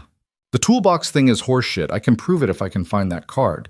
And the medical records, Bernard's jaw tightened. I had depression after your mother died. Took medication for a year, saw a therapist, got through it. That's not a secret, but they're making it sound like I'm unstable. They're trying to discredit you before you testify. I know what they're doing. Bernard sat heavily in an armchair that had probably been there since Nolan was a kid. Question is whether it's going to work. Nolan sat across from him. Jessica thinks we can fight it, get the records excluded, file complaints about the leak, establish that none of it affects the validity of your documentation. But Conrad's good at this. He's been burying inconvenient truths for 30 years. He knows how to make people doubt what they see with their own eyes. Bernard was quiet for a moment, staring at the notebook. You know what I keep thinking about? There was this kid on my assembly line in 2015, maybe 19, 20 years old. First real job out of high school, sweet kid, hard worker. His name was Danny Chen. Chen like Jessica Chen? Her cousin, actually. That's how I got connected with her firm in the first place. Bernard shook his head. Danny was doing quality checks on the VX 7-cylinder heads, kept flagging ones that didn't meet spec, told his supervisor the alloy was showing stress fractures. You know what happened? They fired him, transferred him to a different line, told him if he couldn't keep up with production quotas, maybe assembly work wasn't for him. Bernard's voice went quiet. He quit 3 months later. Last I heard, he was working at a Target in Ann Arbor. Smart kid, good eye for detail, exactly the kind of person we needed. And we pushed him out because he cared more about doing it right than doing it fast. Does Jessica know about him? She's trying to find him. If Danny will testify about the quality control issues, it corroborates both our stories, shows a pattern of Conrad silencing anyone who questioned the production timeline. Nolan looked at the notebook, at his father's handwriting documenting the same kind of willful blindness Nolan had encountered in the engineering department. What if they come after Danny too? Dig up his records, trash his reputation? They probably will. That's what Conrad does. He finds the thing you're ashamed of and puts it on display. Bernard met Nolan's eyes. But here's what I realized this week, watching them try to destroy me. I'm not ashamed. I had depression after my wife died. So what? Half the people in this town have had depression at some point. I kept detailed records of safety violations because I gave a damn about the cars we were building. And if Conrad wants to twist that into something ugly, let him try. The evidence speaks for itself, and evidence isn't always enough. Maybe not, but it's what we've got. They sat in silence for a while. Outside, a car drove past, headlights sweeping across the living room wall. The house settled with familiar creaks, the sounds of a place that had weathered decades and was still standing. "I'm sorry," Nolan said finally, "for the past 3 years. For not calling, not visiting, for... You don't need to apologize. We're both stubborn. We both said things we didn't mean. That's what happens." Bernard shifted in his chair. "But I'm glad you're here now." "Me too." Nolan drove home feeling something he hadn't felt in a long time. Not quite hope, but maybe the possibility of it. Like maybe the stories Conrad was spinning could be countered with truth. Like maybe the documentation would be enough. That feeling lasted exactly until Thursday morning. At 6:47 a.m., Nolan's phone started ringing. Jessica Chen, her voice tight with controlled fury. "Turn on the news." Nolan fumbled for the TV remote. The local morning show was doing a segment about Vail Automotive. But instead of the bankruptcy proceedings or the safety recalls, they were focused on something else. The anchor was holding up a photograph. It showed Nolan and Maren Vail sitting in his garage office, her holding a stack of folders, both of them leaning close over the desk. Questions tonight about the relationship between Vail Automotive CEO Maren Vail and former company engineer Nolan Pierce. These photos, obtained by an anonymous source, show Vail and Pierce in what appears to be a private meeting at Pierce's auto shop. Sources close to the company suggest the two may have been coordinating their testimony against executive Conrad Sloan. The segment showed more photos. Maren arriving at the shop. Maren and Nolan talking in the bay. Maren's hand on his arm, a gesture that in context had been professional, but in the photos looked intimate. Corporate insiders are questioning whether Vail's support of Pierce's wrongful termination lawsuit represents a conflict of interest, and whether the relationship between the CEO and the key witness compromises the integrity of the federal investigation into Imashiti. Nolan turned it off. "When were these taken?"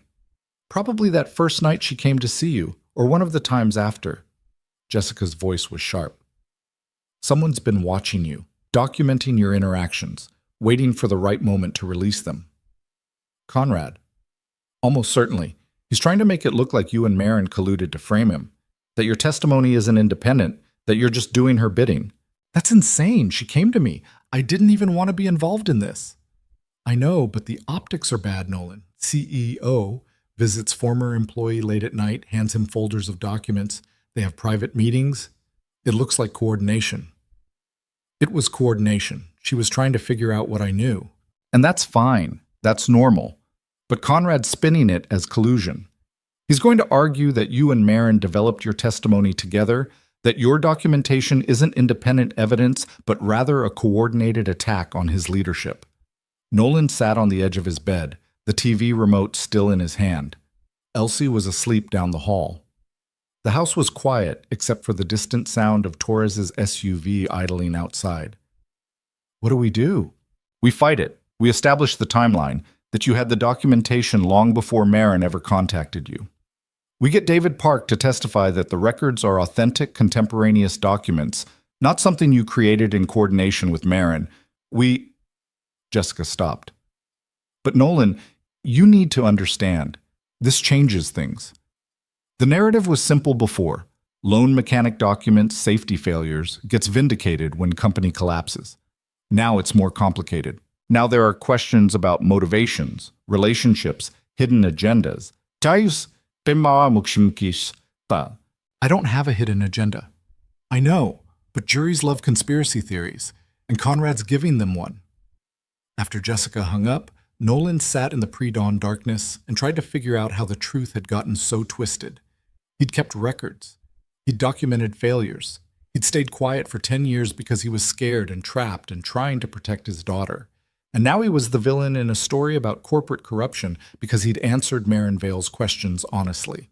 His phone buzzed. Text from Marin. I'm so sorry. I should have been more careful about being seen. This is my fault.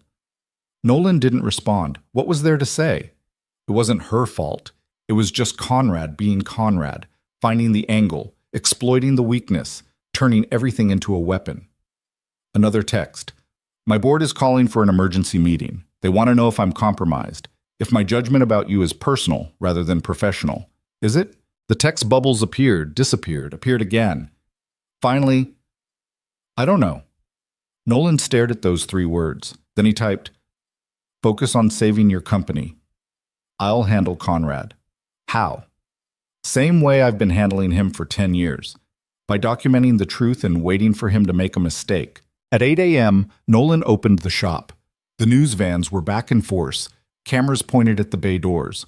Marcus Webb had been joined by 2 additional security guards, corporate money finally taking the threat seriously. At 9:23, a black town car pulled up. The driver got out, walked to the bay, and handed Nolan an envelope. Inside was a check for $2 million and a single-page letter on expensive stationery. Mr. Pierce, this is a settlement offer. In exchange for your agreement to withdraw from all litigation against Vale Automotive Systems and to refrain from testifying in any related proceedings, we are prepared to offer the enclosed payment along with a full release from your non-disclosure agreement.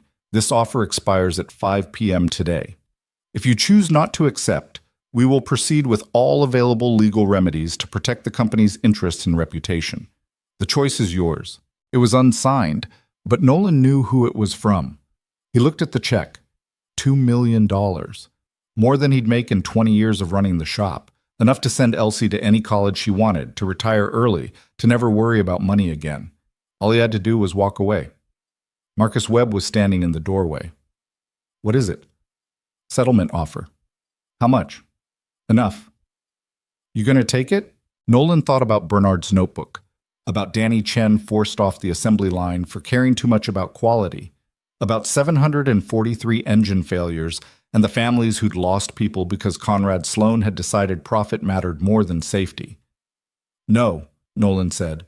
He tore the check in half, then in quarters, then into pieces small enough that they'd never be put back together. Call Jessica. Tell her Conrad just tried to buy me off. Make sure it goes in the record. Marcus almost smiled.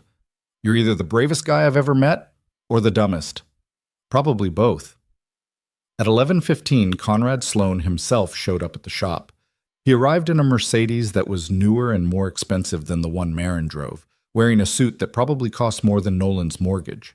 He dismissed his driver and walked into the bay like he owned the place, which, technically, through the complicated web of Vale Automotive's corporate structure, he might have once upon a time. Mr. Pierce, he said, I assume you received my offer. Nolan didn't look up from the oil change he was doing. I received it. And your answer? No? Conrad walked closer. He moved with the confidence of a man who'd spent his life in rooms where his presence mattered, where people listened when he spoke. You're making a mistake. Probably not my first. $2 million, Mr. Pierce. That's generosity. That's me trying to resolve the situation amicably without destroying you in court. Destroying me? Nolan set down the oil filter and finally looked at Conrad. You already destroyed me, fired me, blacklisted me, forced me to sign an NDA that kept me quiet for a decade. What else you got? I have the resources to make your life very difficult. The photos of you and Marin are just the beginning. I have investigators looking into every aspect of your life, your finances, your relationships, your custody arrangement with your daughter. Nolan went very still. Don't. Don't what?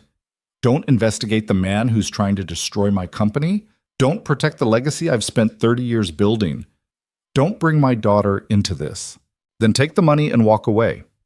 Conrad's voice was calm, reasonable. Think about what's best for Elsie. $2 million could change her life. Good schools, college, opportunities you could never give her working in this. He gestured around the garage with barely concealed contempt. In this place. This place is honest work, which is more than I can say for what you do. Conrad smiled, but it didn't reach his eyes. Honest work. Is that what you call keeping records for 10 years so you could cash in when the company hit a crisis? I call it documenting evidence of corporate negligence that killed people.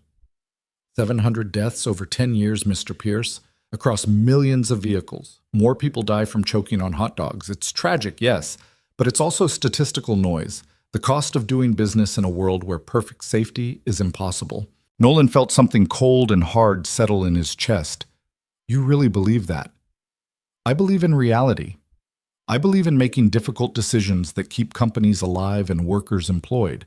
You want to paint me as a villain? Fine. But I'm the villain who kept Vail Automotive running for 3 decades, who provided jobs for thousands of families, who built an empire that your precious documentation is now tearing apart. I'm not tearing it apart. You did that the moment you pushed defective engines into production. I made a business decision based on the information available at the time. You made a business decision to hide evidence and silence anyone who disagreed with you. Conrad's smile disappeared. Last chance, Mr. Pierce. Take the money. Walk away. Let me handle this mess the way it needs to be handled. No. Then you're a fool. Conrad turned to leave, then stopped at the bay door. I looked into your father's notebook. Very thorough, very detailed. Very convenient that he suddenly found it after 17 years. He didn't suddenly find it. He kept it. Just like I kept mine. Or he created it recently based on your documentation to make your story look more credible. That's what my forensic analysts are going to testify. That Bernard Pierce fabricated evidence to support his son's lawsuit. You can't prove that. I don't have to prove it. I just have to make a jury doubt it. Conrad smiled again. You think you're the hero in this story, Mr. Pierce, the lone truth teller standing up to corporate corruption. But you're not. You're just a bitter ex-employee with an axe to grind and a father willing to lie for you. And by the time I'm done, that's the only story anyone will remember. He left. The Mercedes pulled away, and Nolan stood in the bay, hands shaking slightly, trying to convince himself that Conrad was wrong. At 2:47 p.m., Jessica called. Bernard's deposition is off. Conrad's lawyers filed a motion to exclude his testimony, arguing he's not competent to testify due to his history of mental illness. That's discrimination. Yes, and we'll fight it. But it's going to delay everything, which is exactly what Conrad wants. Time to keep attacking your credibility. Time to make this story so complicated that the truth gets buried under competing narratives. What about Danny Chen? Did you find him? We found him. He's willing to testify, but he's scared. Conrad's people have already contacted him, implied there would be consequences if he gets involved. What kind of consequences? The vague kind that can't be prosecuted but are terrifying anyway. Jessica sighed. Nolan, I need to ask you something. The settlement offer, was it really $2 million? Yeah. And you turned it down? Yeah. Why? Nolan thought about how to answer that. About Elsie and college funds and the practical reasons he should have taken the money.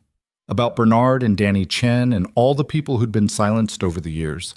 About 743 engine failures and the families who deserve to know the truth. Because some things matter more than money, he said finally. Jessica was quiet for a moment. Okay, then we fight, all of it. The photos, the competency hearing, the attacks on your credibility. We fight until we win or until there's nothing left to fight for. Which do you think it'll be? Honestly, I don't know, but I've never seen someone turn down $2 million on principle before. So maybe we've got a chance. That evening, Nolan picked up Elsie from school. She was quiet in the car, staring out the window at the street she'd grown up on. Dad? Yeah, Bug? Some kids at school said you're going to be on TV, like a real TV show, not just the news. Maybe. There's going to be a hearing. People want to watch it. Are you scared? Nolan thought about that. Yeah, a little. Mom used to say being scared means you care about something. Your mom was right about that. Do you care about beating the bad guy? I care about telling the truth. Sometimes that's the same thing as beating the bad guy. Sometimes it's not.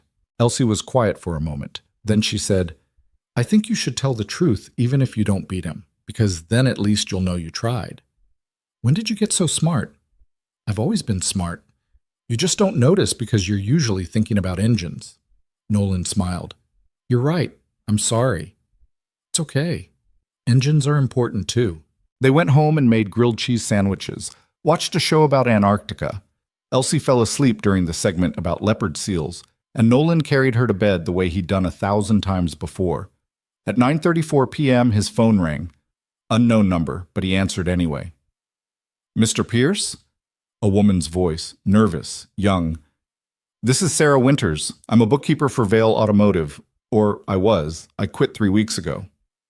"Okay. I have something you need to see. Something about Conrad Sloan and the VX7 recall. Can we meet?" Nolan's instincts said this was a trap, but his instincts also said that Conrad was getting desperate, and desperate men made mistakes. "Where?" "There's a FedEx on Miller Road. It's open until 10. I'll be in the parking lot." "I'll be there in 20 minutes. He called Torres, who'd just switched out with the night shift guard, a guy named Patterson who was built like a refrigerator and had about as much personality. "I need to go out. Can someone stay with Elsie?" Patterson came inside without a word, settled into the living room recliner, and pulled out a paperback Western. Nolan grabbed his jacket and drove to the FedEx. Sarah Winters was exactly what her voice suggested. Mid-20s, scared, sitting in a 10-year-old Honda with the engine running like she might need to make a quick exit. She rolled down her window when Nolan pulled up next to her. "Are you alone?" "Yeah."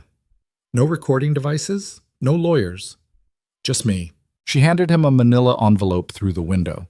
"I found these 3 weeks ago, buried in Conrad's expense reports.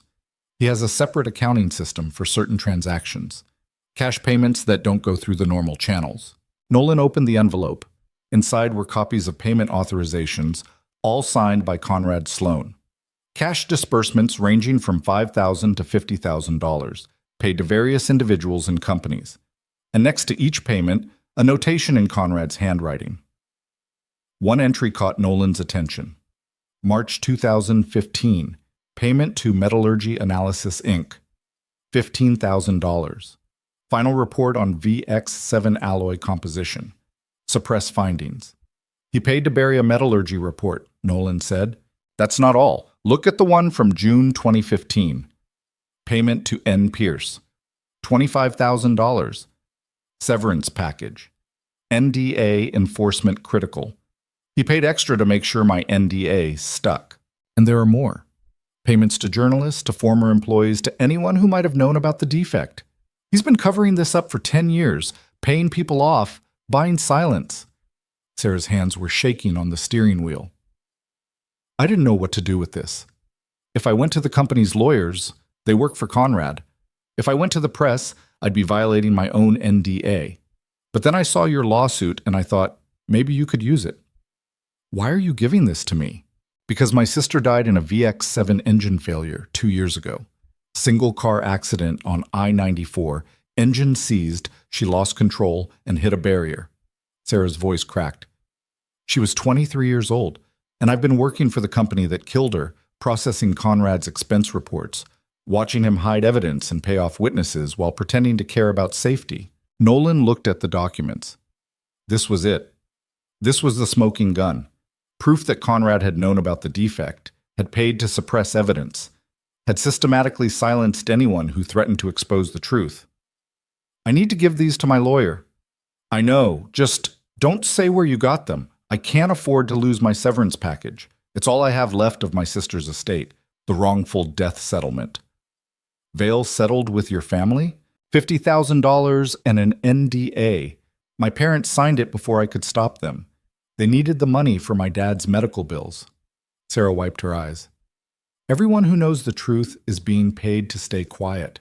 That's how Conrad survived this long. He doesn't fight the evidence. He just buys everyone who has it." "Not everyone." Sarah looked at him. "No, not you.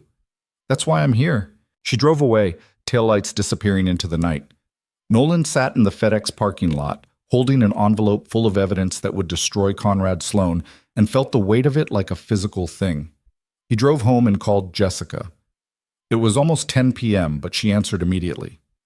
"I have Conrad's payment records," Nolan said. "Proof he paid to suppress the metallurgy report. Proof he's been buying silence for 10 years. Everything." "How did you get them?" "Someone gave them to me. Someone who can't be named." "That's going to be a problem. We need to establish chain of custody. Prove they're authentic." "They're authentic. I can feel it." These are Conrad's records. Feelings don't hold up in court, Nolan. We need... She stopped. Email them to me. I'll have David Park analyze them tonight. If they're real, if we can verify them, this changes everything. Nolan photographed every page and sent them over. Then he sat at his kitchen table and waited for the call that would tell him whether he'd finally found the evidence that Conrad couldn't explain away. The call came at 11:47 p.m. They're real, Jessica said. David verified the signatures, cross-referenced the payment dates with Conrad's known schedule, matched the handwriting to other documents we have. This is authentic documentation of a systematic cover-up spanning a decade. So we have him. We have him. The federal hearing is in 2 weeks. This evidence, combined with your documentation and Bernard's records, proves Conrad knew about the defect from the beginning and paid to hide it. He's done. Nolan felt something unfamiliar, not quite victory, but close to it. Relief, maybe. Or just the exhaustion of carrying a secret for so long and finally being able to set it down. What happens now? Now we prepare. Because Conrad's going to come at us with everything he has left. This is his last stand, and he knows it. After Jessica hung up, Nolan checked on Elsie. Still asleep, still peaceful, still living in a world where her father was just a mechanic who sometimes had to go to important meetings. He went to his own room and lay in the dark, listening to the house settle and Patterson's footsteps in the living room and the distant sound of traffic on the highway. In 2 weeks, he'd sit in a federal hearing room and present the evidence that would end Conrad Sloan's career. In 2 weeks, the truth he'd been carrying for 10 years would finally matter more than the lies Conrad had built his empire on. In 2 weeks, it would all be over.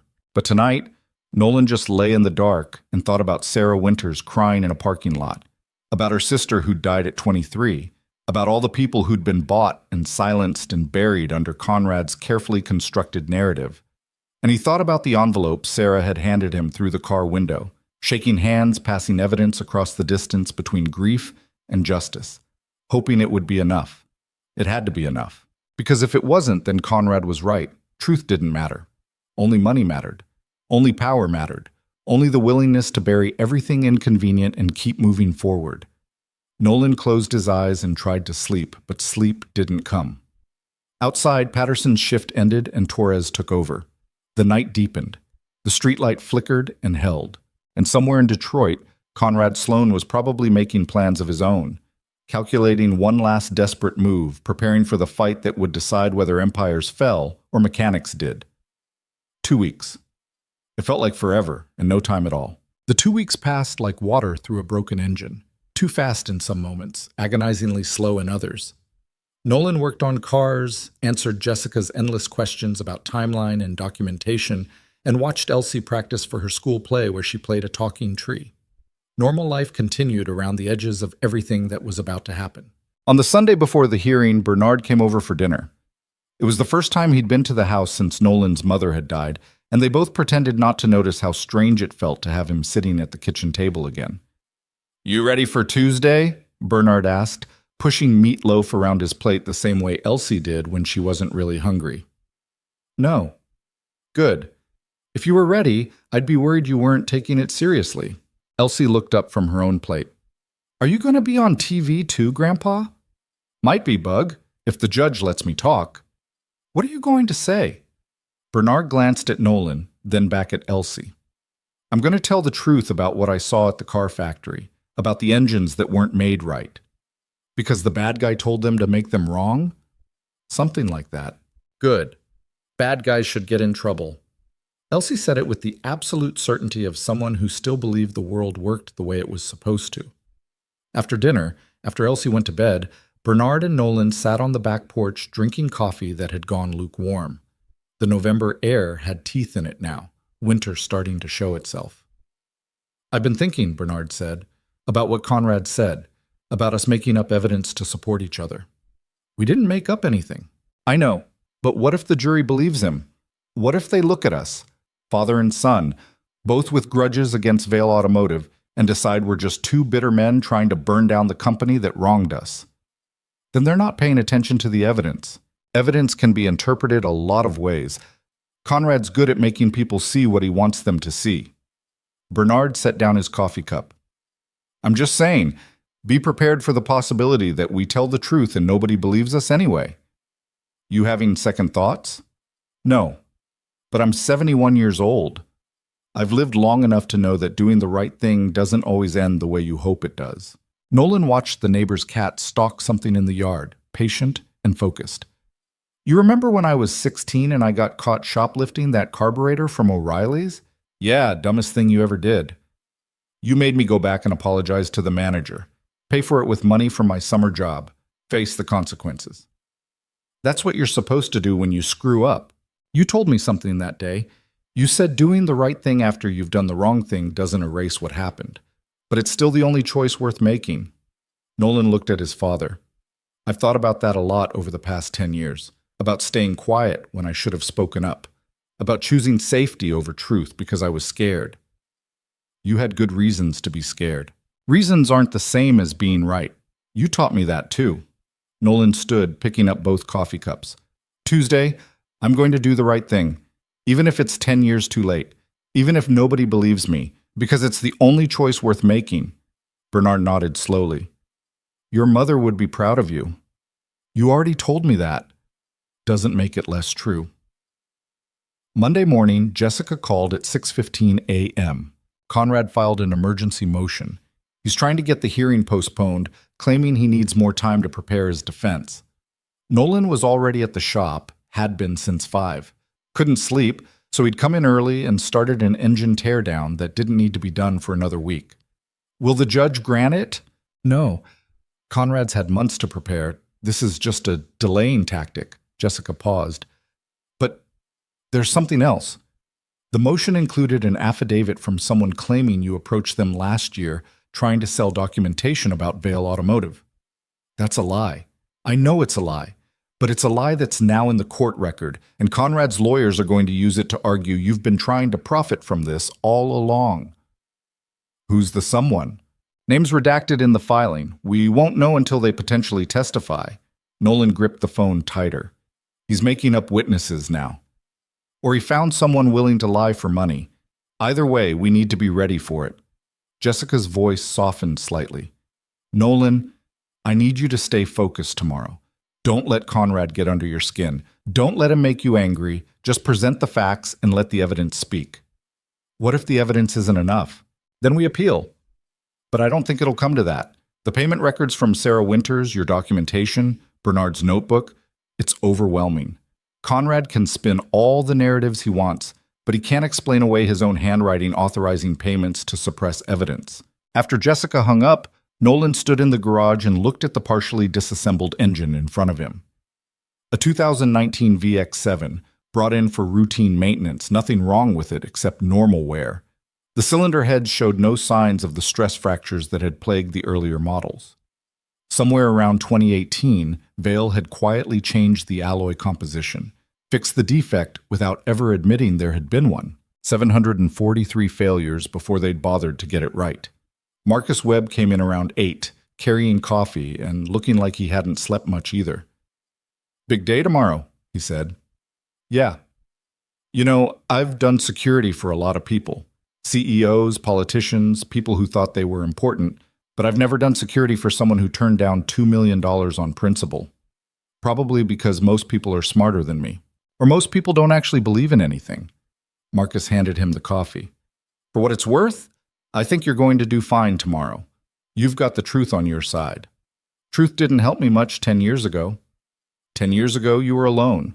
Tomorrow, you've got lawyers, evidence, witnesses, and a federal judge who's apparently really tired of Conrad Sloan's legal maneuvering. Marcus smiled slightly.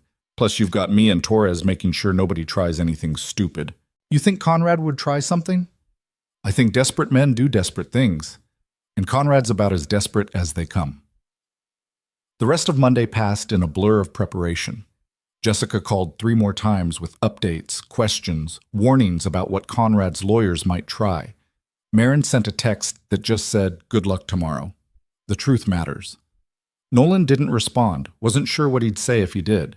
That evening, he took Elsie to her favorite diner, the one with the jukebox that still played actual records, and the waitress who always gave her extra whipped cream on her hot chocolate. Big day tomorrow, huh? Elsie said, spinning on the counter stool the way she always did despite Nolan telling her to stop.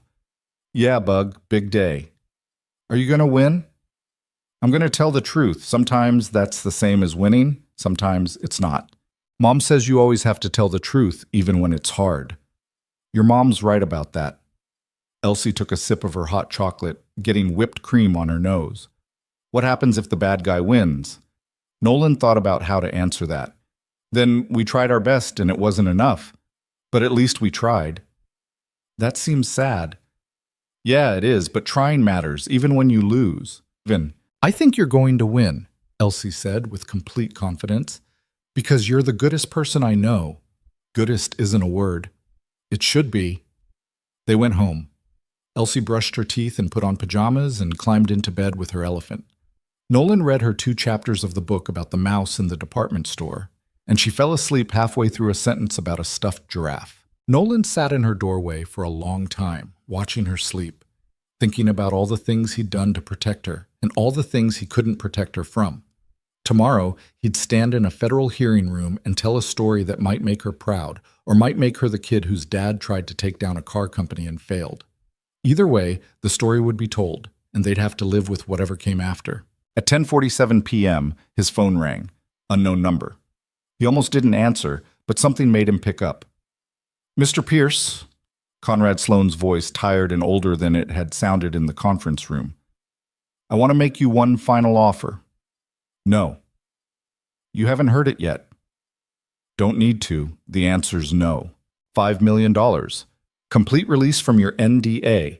A public statement from Vail Automotive acknowledging your contributions to the VX7 design and apologizing for your wrongful termination.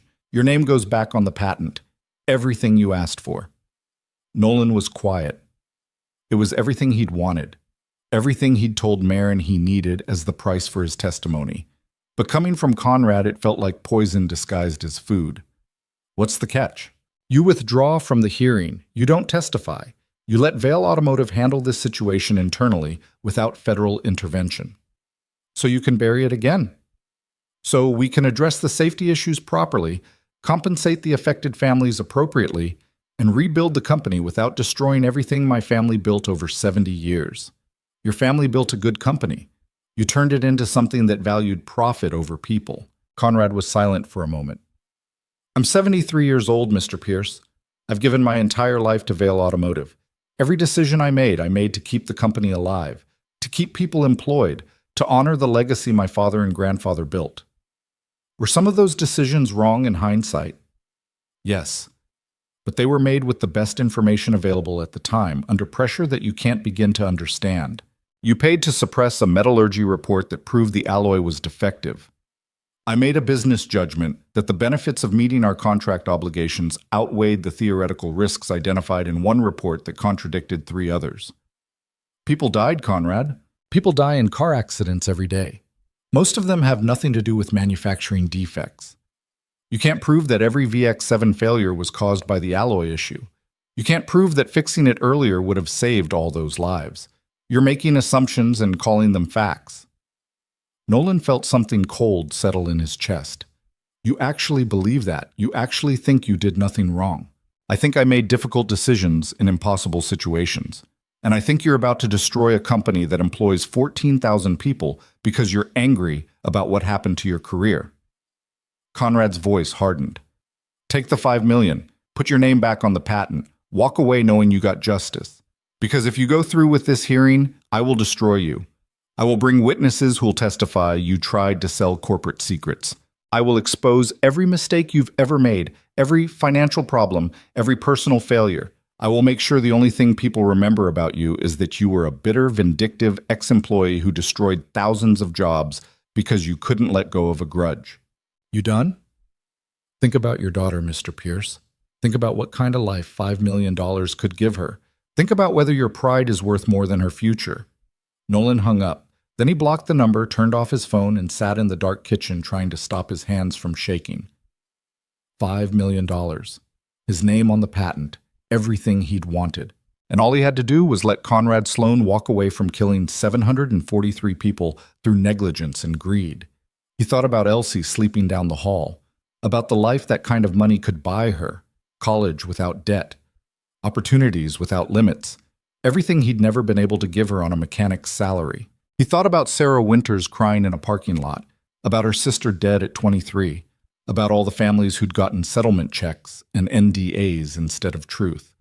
He thought about Bernard's notebook and Danny Chen pushed off the assembly line and 10 years of engines failing exactly the way Nolan had predicted they would. Then he got up, checked the locks on the doors, looked in on Elsie one more time, and went to bed knowing he'd made his choice a long time ago.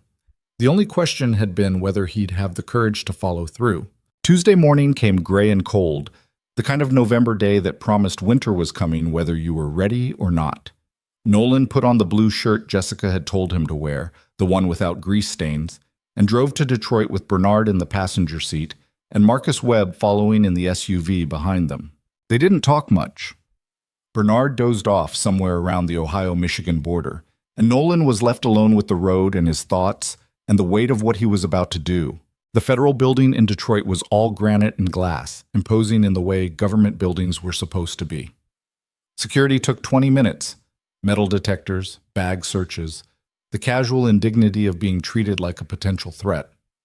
Jessica met them inside, wearing a suit that probably cost more than Nolan's car, and carrying a briefcase that looked heavy enough to need its own security clearance. "Conrad's already here," she said, "with his full legal team, and Marin's here too, though she's not testifying. She just wanted to be present."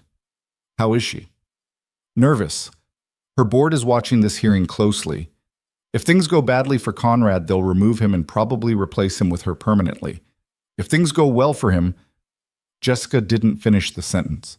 They both knew what happened if Conrad survived this. The hearing room was smaller than Nolan expected, more like a large conference room than a courtroom.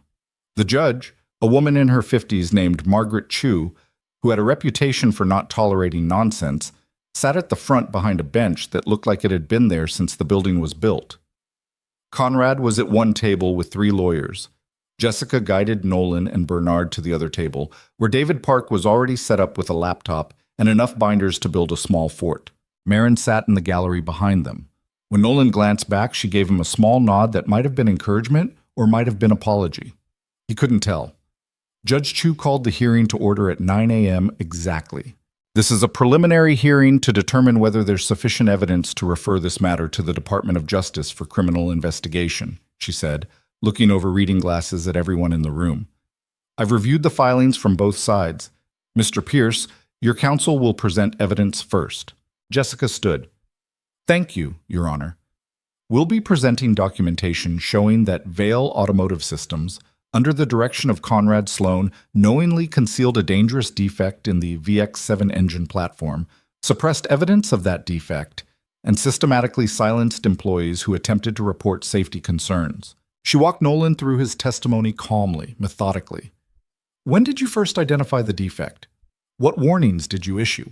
How did the company respond? What documentation did you keep?" "The facts, just the facts, nothing that could be twisted." Nolan answered in the same flat tone he'd used in the deposition. He'd spent 10 years practicing how to tell this story without emotion, and the practice showed. Then Jessica introduced Bernard's notebook. Bernard testified about the manufacturing shortcuts, the accelerated production timeline, the quality control violations. His voice shook slightly, but the evidence was solid. Finally, Jessica presented the payment records from Sarah Winters. Conrad's handwriting, Conrad's signature. $15,000 to suppress a metallurgy report, $25,000 to enforce Nolan's NDA. Payment after payment, silencing witness after witness. "Your Honor," Jessica said, "this is not a case of honest business disagreement. This is systematic corporate misconduct resulting in at least 743 documented deaths. Mr. Sloan had evidence of a lethal defect and chose to hide it rather than fix it." Judge Chu looked at the documents in front of her, then at Conrad. "Mr. Sloan, you'll have your opportunity to respond, but I have to say these payment records are concerning." Conrad's lead attorney stood. "Your Honor, we dispute the authenticity of those records. They were provided by an anonymous source with no chain of custody. We have no way to verify they're genuine." "The handwriting analysis," Jessica started, "is based on documents that could have been forged. We have our own handwriting expert who will testify that the signatures are inconsistent with Mr. Sloan's known writing samples." Judge Chu made a note. We'll hear from both experts. Mr. Sloan, do you wish to testify? Conrad stood. He looked older than he had in the deposition, more tired, but his voice was still strong when he spoke. Your Honor, I've spent 43 years at Vale Automotive. I've made thousands of decisions, many of them difficult, all of them with the company's best interests and the welfare of our employees in mind. Mr. Pierce was a talented engineer who made valuable contributions to the VX7 design. But he was also inflexible, unable to accept that engineering is about balancing competing priorities: safety, cost, timeline, manufacturability. When we couldn't meet every specification he insisted on, he took it personally. And when we had to let him go for performance issues, he began a decade-long campaign to destroy the company that had given him his start. Nolan started to stand, but Jessica put a hand on his arm. Wait. The payment records Ms. Chen presented, Conrad continued, are sophisticated forgeries created to support Mr. Pierce's narrative. I never paid to suppress evidence. I never authorized payments to silence employees. These documents are fabrications, and we will prove that conclusively. Judge Chu looked at the payment records, then at Conrad. Mr. Sloan, setting aside the authenticity question for a moment, are you denying that you had any knowledge of the VX7 defect prior to the recent recalls? I'm saying that we had reports of potential issues, as we do with every engine platform.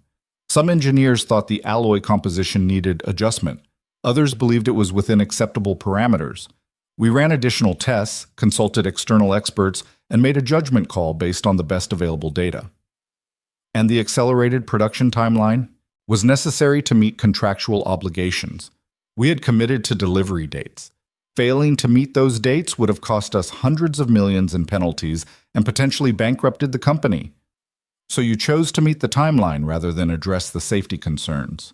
We chose to proceed with production while continuing to monitor and test. It was a calculated risk based on incomplete data. In hindsight, we should have delayed production, but at the time, with the information we had, it seemed like the right decision. Judge Chu was quiet for a moment.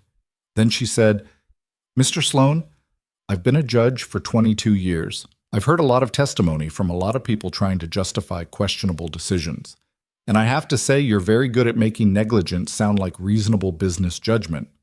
Your Honor, I'm simply explaining, I know what you're explaining, and if this were just a business dispute, your explanation might be sufficient, but we're talking about hundreds of deaths, and the payment records, authentic or not, suggest a pattern of concealment that goes well beyond honest disagreement about engineering priorities. Conrad's attorney stood again.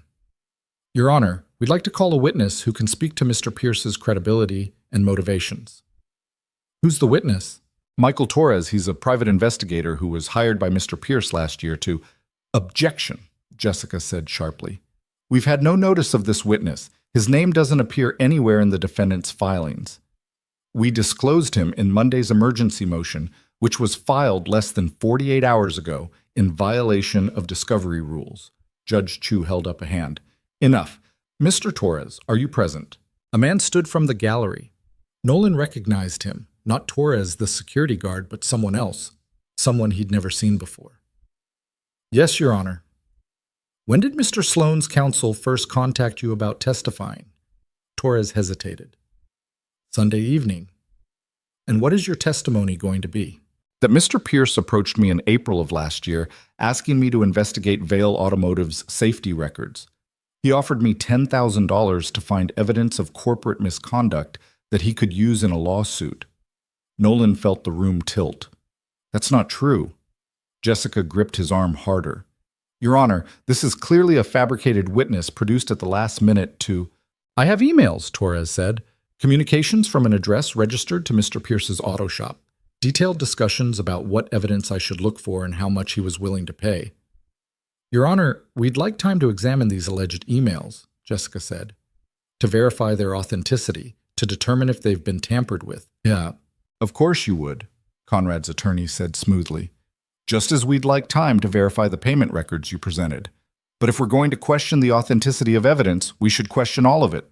Judge Chu looked frustrated. This is exactly the kind of last-minute gamesmanship I was hoping to avoid. Mr. Torres, do you have these emails with you? Yes, Your Honor. Provide them to Ms. Chen's team for immediate review. We'll take a 30-minute recess. The hearing broke. Jessica pulled Nolan and David Park into a small conference room down the hall. Did you hire an investigator last year? She asked. No, I've never seen that guy before in my life. Then someone created fake emails to make it look like you did.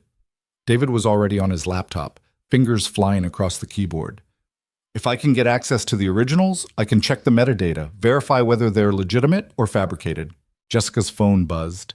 She looked at it, and her expression changed. It's Sarah Winters. She says Conrad's people found out she gave us the payment records. They're threatening to sue her for theft of company property and violation of her NDA. Can they do that? They can try, and even if they lose, the legal fees could bankrupt her. Jessica looked at Nolan. She's scared. She's saying she might have to recant, claim the documents were altered, protect herself. Without Sarah's testimony, we can't establish where the payment records came from, David said quietly. Conrad's lawyers will argue they're forgeries with no provenance. Nolan stood and walked to the window. 30 floors below, Detroit sprawled out in all its complicated glory, a city that had built itself on making things, that had collapsed when it forgot how to make them right, that was slowly rebuilding itself into something new. We're going to lose, he said. We don't know that. Yes, we do. Conrad's good at this. He's had 30 years to perfect the art of making truth look like lies and lies look like truth.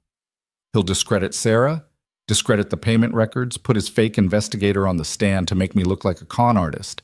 And in the end, it'll be my word against his. Former employee with a grudge versus respected executive with a lifetime of service. Jessica was quiet, because she knew he was right. Nolan turned back from the window. Unless we have something Conrad can't explain away, something he can't spin or discredit or hide. Like what? Like the original metallurgy report, the one Conrad paid to suppress. If we could find that, if we could show what it actually said, it's gone, Nolan. Conrad's been covering his tracks for 10 years. That report doesn't exist anymore. Maybe it does, Bernard said from the doorway. He'd been sitting quietly in the corner, but now he stood. Maybe I know someone who might have kept a copy. Who? Danny Chen. When he was working quality control, he used to make copies of reports before they went up the chain. Said he didn't trust management not to make them disappear. If he copied the metallurgy report, Jessica was already dialing. What's his number? Don't have it, but his cousin might. Bernard pulled out his phone. 10 minutes later, Jessica was on the phone with Danny Chen. 3 minutes after that, she was arranging a courier to pick up a file from Danny's apartment in Ann Arbor and rush it to Detroit. He kept everything, she said, hanging up. Every report he ever copied. He's got the original metallurgy analysis from March 2015, before Conrad buried it. Can we get it here before the hearing resumes? Danny's meeting the courier at his apartment now. It's a 90-minute drive in good traffic. We might be able to stall until... Judge Chu's clerk appeared in the doorway. Ms. Chen, the judge is ready to resume. They filed back into the hearing room. Conrad looked confident, his lawyers relaxed. They thought they'd won. They thought the fake investigator and the threatened witness and the questions about authenticity had been enough to muddy the waters. Judge Chu settled behind the bench. Ms. Chen, have you had time to review Mr. Torres's emails? We have, Your Honor. They're forgeries. The metadata shows they were created Sunday night, not last April. The IP address traces to a server in Virginia commonly used for creating fake communications, and the writing style doesn't match any actual correspondence from my client. Conrad's attorney stood. Your Honor, we dispute... Save it, Judge Chu said. I've seen this kind of fabricated evidence before. Mr. Torres, you're excused, and you should know that lying to a federal judge is a crime. I'm referring your testimony to the U.S. Attorney's Office for investigation. Torres went pale and practically ran from the room. Judge Chu looked at Conrad. Mr. Sloan, I'm going to ask you directly. Did you or did you not authorize the creation of false evidence to discredit Mr. Pierce? Your Honor, I have no knowledge of... That's not what I asked. Did you or did you not direct your attorneys to produce a fake witness? Conrad hesitated just for a second. And in that second, Nolan saw it. The calculation, the weighing of options, the decision about what lie he could get away with. I may have suggested that we investigate whether Mr. Pierce had hired private investigators. What my attorneys did with that suggestion is your responsibility, Judge Chu said. You're the client. They work for you. And suborning perjury is a federal crime, Mr. Sloan. The room went very quiet. Then Jessica's phone buzzed. She looked at it, and something in her expression changed. Your Honor, we have new evidence we'd like to introduce. It just arrived from Ann Arbor. What kind of evidence? The original metallurgy report on the VX7 alloy composition. The one Mr. Sloan paid to suppress in March 2015. Conrad's face went gray. His attorney started to object, but Jessica was already handing copies to the clerk, to the judge, to Conrad's legal team. Judge Chu read in silence for a long moment. Then she looked up at Conrad. According to this report, the alloy composition used in the VX7 cylinder heads was definitively unsuitable for the stated thermal load parameters and presented an unacceptable risk of catastrophic failure under sustained high heat conditions. The report recommended immediate cessation of production pending redesign. She set down the document. Mr. Sloan, you received this report in March 2015. Mr. Pierce filed his internal warnings in the same month, and instead of halting production, you paid the metallurgy firm $15,000 to suppress their findings and push the VX7 into production anyway. Is that accurate? Conrad didn't answer. Mr. Sloan, I'm asking you a direct question. We had other reports that contradicted. Show me one. Judge Chu's voice was hard. Show me one report from a qualified metallurgist that said this alloy composition was safe. Silence. You can't, can you? Because there isn't one. You had multiple warnings from multiple sources, all telling you the same thing. The VX7 was dangerous. And you buried every single one of them because stopping production would have cost you money. Conrad stood, his hands shaking slightly. Your Honor, I made a business decision based on greed. Judge Chu closed the folder in front of her. 743 people died because you valued profit over safety. And then you spent 10 years covering it up, paying off witnesses, silencing employees, and destroying the careers of anyone who threatened to expose the truth. She looked at Nolan. Mr. Pierce, I owe you an apology. The system failed you 10 years ago when Vale Automotive fired you for doing your job. And it's failed every family that lost someone to a defective engine that should never have made it into production. I can't fix that, but I can make sure it doesn't happen again. Judge Chu turned back to Conrad. I'm referring this matter to the Department of Justice for criminal investigation. The charges will likely include criminal negligence, obstruction of justice, and conspiracy to conceal evidence. Additionally, I'm imposing sanctions on your legal team for attempting to introduce fabricated evidence, and I'm forwarding the matter to the state bar for disciplinary proceedings. Conrad sat down heavily. This hearing is concluded, Judge Chu said. Mr. Pierce Sr., thank you for your testimony and your documentation. The courage it takes to stand up to a company with this many resources. She paused. Well, the truth matters, even when it takes 10 years to come out. The hearing ended. People stood, gathered papers, filed out. Nolan sat at the table, feeling something he couldn't quite name. Not victory, exactly. Not satisfaction. Just exhaustion. And maybe relief. Marin approached their table. She looked at Nolan, then at the metallurgy report still sitting in front of Judge Chu. I'm sorry, she said quietly, for what Conrad did, for what the company did, for all of it. You weren't there. I'm here now, and I'm going to make sure this never happens again. She handed him an envelope. This is from the board. They voted this morning to remove Conrad and appoint me as permanent CEO. And this, she gestured to the envelope. This is what you asked for. Your name goes back on the VX7 patent, the original design, before Conrad's changes. It's not enough, I know, but it's what I can give you. Nolan opened the envelope. Inside was a legal document, heavy paper, official seals, the kind of document that looked important because it was.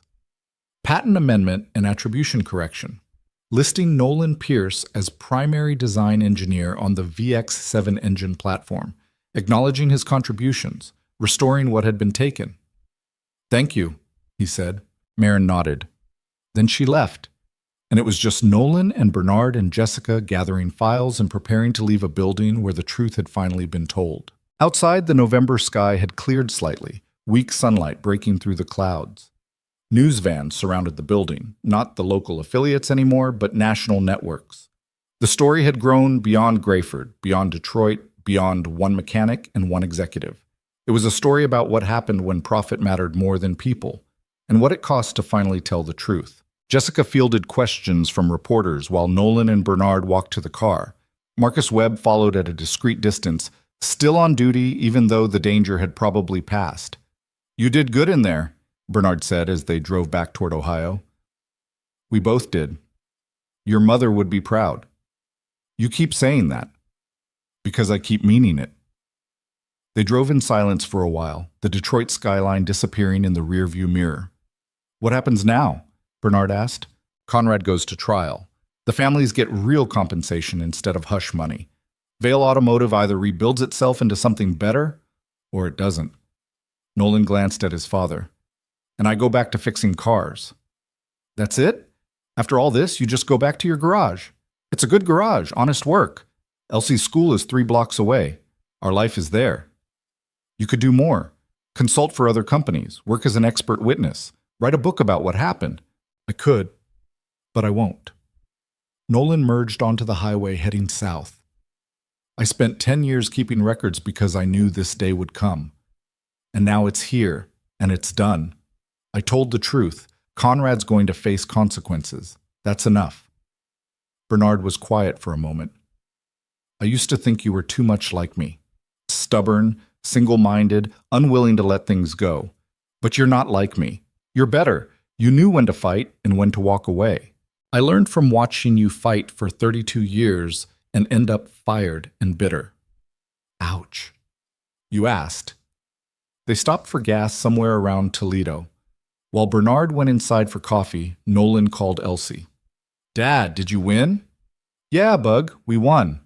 I told you the goodest person would win." "You were right. Is the bad guy going to jail?"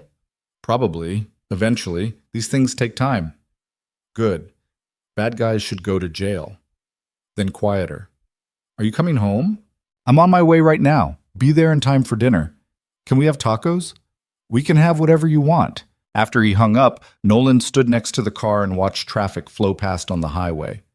All these people going somewhere, living their lives, not knowing or caring that a federal judge in Detroit had just referred a corporate executive for criminal prosecution. The world was big and mostly indifferent, and the truth mattered less than you wanted it to, but more than you feared it might. Bernard came back with terrible gas station coffee and a candy bar he didn't need. "Ready to go home?" "Yeah," Nolan said. "Let's go home." They pulled into Grayford just after 6. The news vans were gone. They'd followed the story to Detroit and would stay there for the trial, for the appeals, for whatever came next. Oak Street looked the way it always had. Quiet, ordinary. The kind of place where nothing important ever happened. Except something important had happened. A mechanic in a 2-bay garage had documented the truth for 10 years, and when the moment came, he'd been brave enough to tell it. Elsie ran out of Mrs. Patterson's house when Nolan pulled up, practically tackling him with a hug that knocked him back a step. "You're famous. You're on TV and everything." "I'm not famous. I'm just your dad. You're my dad who beat the bad guy." "We beat the bad guy," Nolan corrected, gesturing to Bernard. "Me and Grandpa together." "Then you're both heroes." They went inside, made tacos with too much cheese and not enough lettuce, exactly the way Elsie liked them, watched a nature documentary about penguins.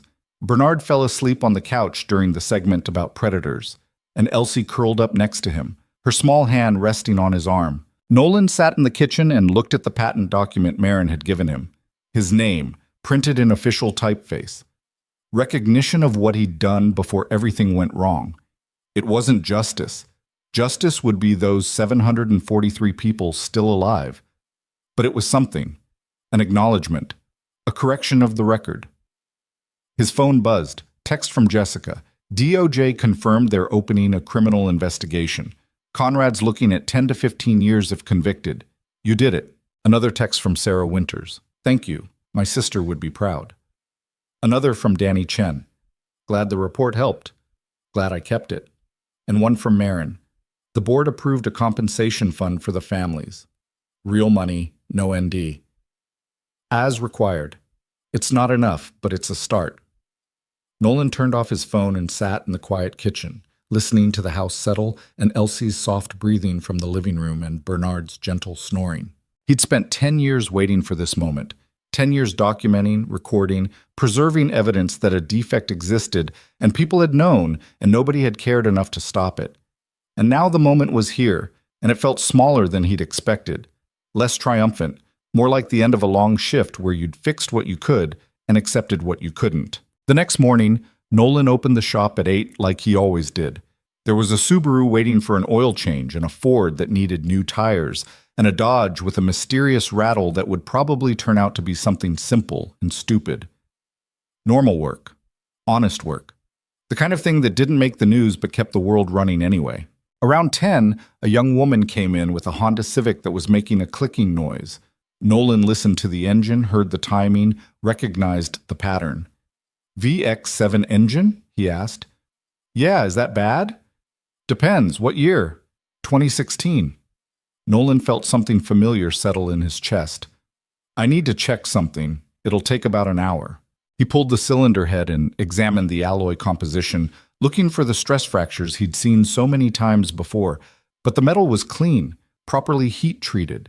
No signs of the defect that had plagued the earlier models. You're fine, he told her. This is one of the fixed models. The clicking is just your valve adjustment. I can fix it in 20 minutes.